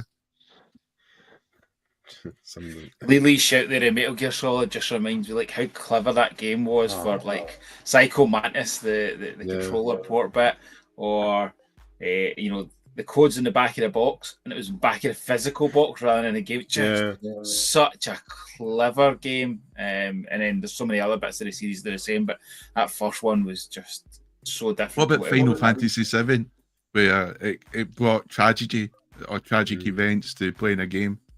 My tragic event was when my wee brother deleted the game save so he could save Gran Turismo. Oh no! Absolutely. That would have caused absolute fights in my house. That would have been But then I went, good. Actually, I guess to get to start a game, like I almost went, I'm actually okay with it because actually I've really enjoyed it here. So the Monster Hunter series has to be mentioned. You have to mention the Monster Hunter games. I love them. I've got the latest one. I'm playing through that just now. Really enjoy it. And Xenoblade Chronicles, it should be coming next week. You know, so if I don't make Manchester, it's because I'm still playing perhaps one of the best games that's ever been created. Is that for the Switch, the definitive edition? Yeah. Xenoblade Chronicles. I love the Switch. Like I generally didn't realize how big it had gotten the Switch. I'd been out of touch, but both my kids have got Switches like lights, and we've got the main Switch. And just the whole family sitting there, all four of us playing. Lisa loves it. Playing Mario Kart is great fun. But there's loads of other games. You've got like Link's Awakening. They've redone that, and I've been playing that. So I want to stop talking to you and go and play. Right, so let's quickly rush around and do. What was the next bit? It was our. If it wasn't Transformers, what else? What else to collect? Yes. Okay. I don't want to start off. So I collect. Come here, Cameron. Let's go on the tour. So I do love blockies. So I've got quite a few blockies up there. It's my blocky shelf. Lots of Optimus Primes because that's what blockies do. They're all up there, but just below it, it's probably one of the prides of my collection. It doesn't look like much, but it's a complete Eagle Moss collection from the Starships, and it's their online one, which is what they just released just as they went bust. So it's quite hard to get a complete collection. The ships aren't in the boxes, the Federation ones, because they are out in my Federation ship collection. If there's a design I love the most, it's the Star Trek Starships, and I just used to spend. I've still got it. It's actually down there somewhere. Drawings as a kid. I would sit there as a teenager on my own in my room, just drawing all different ship designs and then writing about them. And I've got the book down there. I was fascinated with them. Collect the Eagle Moss Starships. I have every single Federation one, and then the Joy Toy figures I love as well. Which you can just about see there, and I've got quite a decent Blood Angels army. You can see the Redemptor class Dreadnought, and there's a Furioso right at the back there. So that's what I collect. Probably a few other bits as well, in and about, and lots of video games too. Bisto, what else do you collect, sir? Right, we're keeping this. We don't, I'll keep it short. I love action figures, mate. So sometimes I just like to get things. This is from a Kickstarter. It's a golden goblin they're called plunderlings. I get loads of these lovely little goblin things called plunderlings. They're fantastic. Like I was saying, I was showing up before. Got David from Cyberpunk because I like the Cyberpunk series, but I can also just have him chilling out with Brian Blessed from Flash Gordon. Oh, yeah. It's like with Tezzles, Michelangelo over here. I don't know if we can see back here or not. So I've got some Marvels cinematic, followed by the Ghostbusters, and then further down we've got some Turtles down there. You know, so I'm a very eclectic person. I've done a Kickstarter. I don't know when they're going to arrive for an action figure line based on the sci-fi series The Expanse. Oh, I just fancied it because I enjoy The Expanse. Animal Warriors of the Kingdom, which was these monkeys and animal figures that feel very retro, even though they never existed until a couple of years ago. I have 3 3/4 inch scale Triceratops here. I just it was on Kickstarter, and I wanted a Triceratops. It's 3 3/4 inch scale. If I put this on my I've got the HasLab Ghost from Star Wars Rebels. If I put that on top of it, they'd be in scale with each other. You're single-handedly keeping Kickstarter going. Listen, I've no strategy. I've no filter. Right? I just like action figures. Bless you, my son. It's good to have some shelves. Yeah, it's good. Just to collect what you want, isn't it? I think the shelf up there is just going to be a real mixture of stuff because it's just stuff that I love, but just like Sephiroth from Final Fantasy VII. I don't want any others, but I love this figure.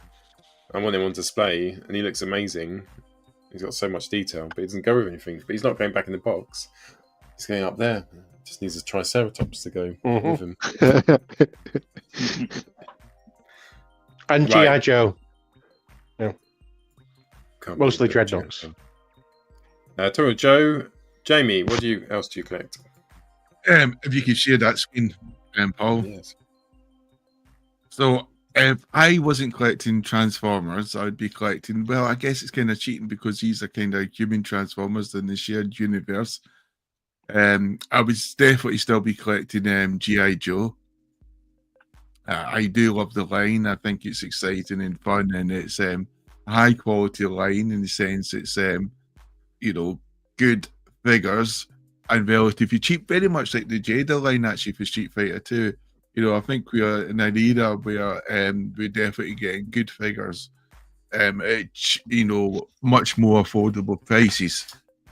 But if neither of these lines existed, I would have to say I would be all in on Mask, which is coming out. So I would basically I'd be like in the trenches. I'd be getting prepared for the Mask onslaught and fully collecting Mask to the best of my ability. Dungeons and Dragons is always there, trying to slowly entice me. I got the Hasbro toys, which were not really as great as they promised. They had so much promise. If they'd let the G.I. Joe guys do the Dungeons and Dragons line, you could add something special there. But they messed that up.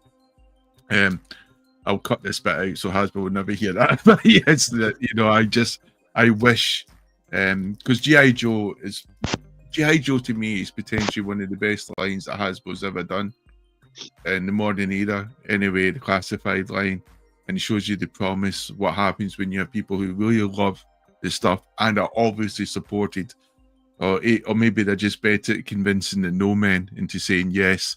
I don't know what magic they do. They've only done one disastrous figure, which was Lieutenant Falcon, who looked like a Thunderbird figure, or someone whose face was melting in a fat. That's a horrific thing to say. I've got to think of something better. Pizza face person. It was just the most hideous head sculpt I'd ever seen. And sometimes we all like to be represented, but not like that. So to me, it was like RoboCop bad guy death face, wasn't it? Oh yeah. Oh yeah, yeah. Oh god, yeah. That's even more horrific to me. Thank you, Mister. I know, yeah. But yes, I'm going to be all in on Mask. I think Mask is one of those. I wasn't a big fan of the cartoon, but the toys. I think the toys have the same magic that Transformers have. You know, gimmicky. They transform into something different. Got wonderful little figures. You know, that's enough to make your imagination happy and to keep that inner child and then that young adult happy as well. Cool. Good. Choice is who we got next? Primetime off. Right, how long have you got? 4 minutes. I love like 80s nostalgia brands. I absolutely do. So I've got a fair few collections. Like you can see behind me, I've got my Turtles, I've got Donnies, and then I've got a Ones Above, I've got Power Rangers, I've got wrestling figures, I've got a near complete Mask collection, I've got Thundercats down there, G.I. Joe. But I think the line, or the toy line, that has always been kind of number 2 to me for Transformers has always been Masters of the Universe. And I went all in on Original Origins. I went all in on Masterverse, and then I'm all in on the cartoon one. I just absolutely love them.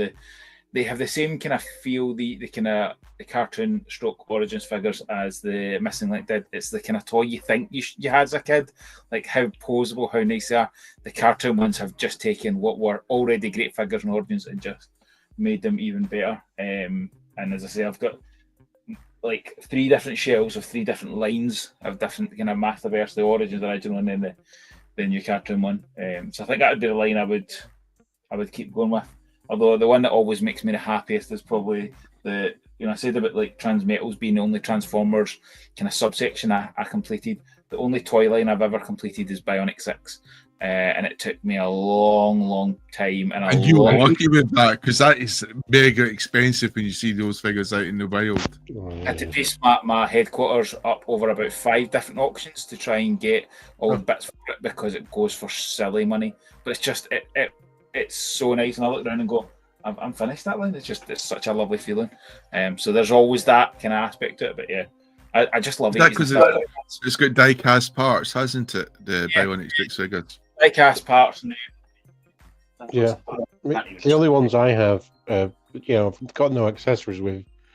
And they're all the die-cast, the paints, chips, and stuff off them. So yeah, I've got spares of like most of the figures because they're so fragile because of the clear plastic, and they're heavy figures. So I've had instances where I've broken bits, like I broke JD, like fell off the shelf last year and just shattered, and it was just like, oh.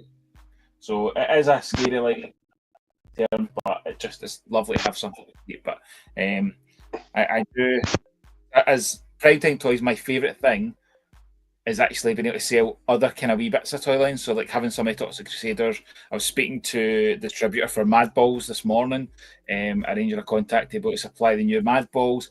And it's just a given that I sell Transformers, but see being able to supply other wee nostalgia brands, and be able to at TFN have a Mad Ball section, like I'm buzzing, up for that. So I do love I just love the comics. I went to comics there, and what I liked about Mad Balls is when you were a kid, you could make your plasticine models, and you could make Mad Balls as a kid, quite easily. Just to kind of keep me amused. I like the Cyclops one. He was my favourite. Oculus something, or was it? Yeah. Have you seen the? So Mad Balls had a new company did Mad Balls three years ago. Big stonking ones like the original toys, and then season 2 has been coming for years. It's such a shame, but I love Mad Balls. I love everything. Dino Riders. I'd love to collect Dino Riders. Jamie, like we just said about Bionic 6, the price of Dino Riders is frightening. Same as some of the Visionary stuff. Like there's. I'd love to go. I only need Dagger Assault, and that's me. That'll be me finished with my Visionaries. I've got every other figure. I just need Dagger Assault now. Well, I've got and obviously the figure that comes with it. It was I was a very lucky one, not complete, but it was somebody had misspelled the title on eBay, and I was like remember sitting going, please nobody else find this, please nobody else find this, please nobody else find this, and I got it for an absolute steal. It was like, I couldn't believe it. But yeah, so I genuinely I love buying older toys. I'm like you, Bisto. I love getting new kind of stuff in and just different stuff. You know, I've got one wheeled Warriors figure. Oh, so yeah. You see, like my tattoo, my arms are just literally a case of all different 80s cartoons because I just love that kind of nostalgia. But I love the new, the kind of modern reissued versions of stuff. So when you've done your modern version of Turtles, the real Ghostbusters figures on card, like it's great fun. The Origins ones have obviously done a great job of doing that. So many good toys out there, and it's like a brilliant time to be a toy collector. Great choices. I had the Mad Balls, the figures. I've still got them. The popping head ones. Yeah, they're great. Pete, what else do you get? Everything. Yeah, like I don't know. The reissue, not reissues. The retro 90s Spider-Man Marvel Legends, NECA. Turtles from the movie, Thundercats, Super 7 Thundercats. I'm now going down the rabbit hole of the Origins cartoon colours. I've got I'm hiding them behind my chair, but I've got all the Masterverse here. I don't know what it is. I think I was that perfect example of, a wave slows down of Transformers. So I have this collecting itch that I need to scratch. So I start another line, and I start another line, and I start another line, and before you know it, you kind of run in 4 or 5. What about the Scooby-Doo line? I think that looks quite interesting. That does. I agree with Jamie. The boxes for that were beautiful, weren't they, Jamie? Like the cartoon. Talking about beautiful boxes, the Spider-Man figures. Pete, I said this to you when I was at your house. Like every time I watch a show, I'm just looking at them going, "Oh my god, they're gorgeous." That's the only reason why I collect them, and obviously the tune accuracy, the tune accuracy of it, of some of the characters and stuff. But I think if it wasn't Transformers, I think it would have been OG Turtles and Thundercats. But because I think like you were talking about Bionic 6 and stuff like that. I think to get real decent quality Thundercats, they go for a pretty penny now. In terms of where the paint hasn't scuffed off, because the paint application wasn't great, and to get not a mint Thunder Tank, but a good condition one. Yeah, that's 150, 200 quid as it is. The Super 7 one was only 400. Do you know what I mean? And it's 3 times the size, and the build quality is different. But I think you do sit and go, oh, that's so expensive. That's so expensive. And then I look on that wall and I go, well, what is it? Is it really? You look at Unicron and you go, oh yeah, that's value for money, and you go, oh, what, £80 for a decent Lion-O? Oh, that's a bit pricey. Is it you justify it or talk yourself out of it as your mind sees fit? I'm not very good at talking myself out of it. I go, you deserve it, Jamie. Spoil yourself, Jamie. I agree. But no, if it wasn't Transformers, it would be Turtles and Thundercats. It would have been something. Cool. Jamie, I brought this. I grabbed this over to kind of. So that's the kind of modern Mad Balls they did based on the kind of. Right. They're absolutely brilliant. They're sadly, it doesn't look like we're going to get a season 2. There were maybe a season 2. The Mad Ball I was talking about was the Cyclops one with the horn. Yeah, the little green. Hornhead. I've got him. Yeah. Oh yeah. I'll show him after the show. Sorry, I should have said that better. The one with one eye instead of being a complete eye. Not Ocular Max by Mastermind Creations. Dave asks, is that premium DNA? That is Dave. They're lovely. So they did 4 originally, then they did an exclusive, and then there was maybe a second wave of 4 and a wave of Garbage Pail Kids versus Madball wins, and I've had them in pre-order for probably 3 years now, so I don't think they're ever coming. That was the old days, wasn't it? When anything that fell into toxic sludge got superpowers. I wonder how many kids we lost because of those stories over those decades. Well, I pushed a few. Experiment number 26 died hideously. Number 27, better luck. Right, I think on that note, we're going to end the show. Thanks so much for joining us this week. Oh, sorry, go on. We've not talked about TF Manchester yet. I was just going to skip it. We're going. It doesn't really matter. We don't need it, right? I was going to talk to you about it. I was just going to do it after the show. All right. I'm tired. The show after We'll see you there. We'll see you there. TFN. Yeah. What's going to happen next Friday then? Be square. I don't know. I don't think there'll be a show next Friday because I don't think there'll be anyone to run the show. So we're just going to get lashed. Yeah, basically. Wouldn't it be funny to do the show? Go live in the bar. It would be funny. You don't try that one in TFN. See if we can get arrested. So yeah, if you come to TFN next week, we'll see you there. If not, we'll be back in probably 2 weeks' time with the show back to normal. But thanks so much for watching tonight. Head over to Transformers the Show on Facebook. We'll be there for chats and banter. Thanks so much to our guests, Bisto Yeti. Thanks for coming on, sir, and Primetime Moth. Again, thank you. Both. It's always a pleasure. Thanks to my co-hosts Jamie and Pete. That's it from Transformers the Show. Thanks for watching. See you in a couple of weeks. Bye bye. It's time for Transformers, the show! From Michael Bay to Marvel, you get everyone on in between. Breaking news and toy reviews, every robot turns wet green. Grab a brew and join the crew, become part of our scene. Bring your mom, let's drink her own, make sure you're at least 18. Welcome to the show, so party and let's roll. Friday nights, let's go, Transformers the show!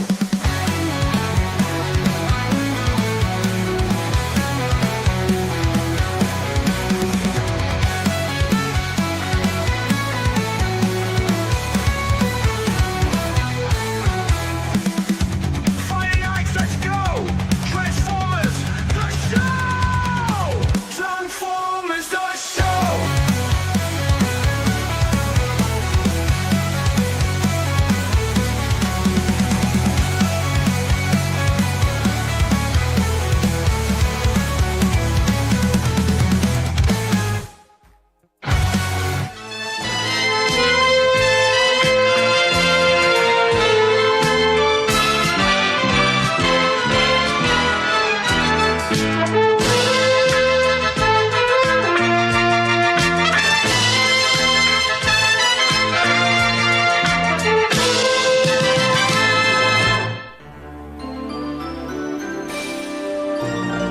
Beak.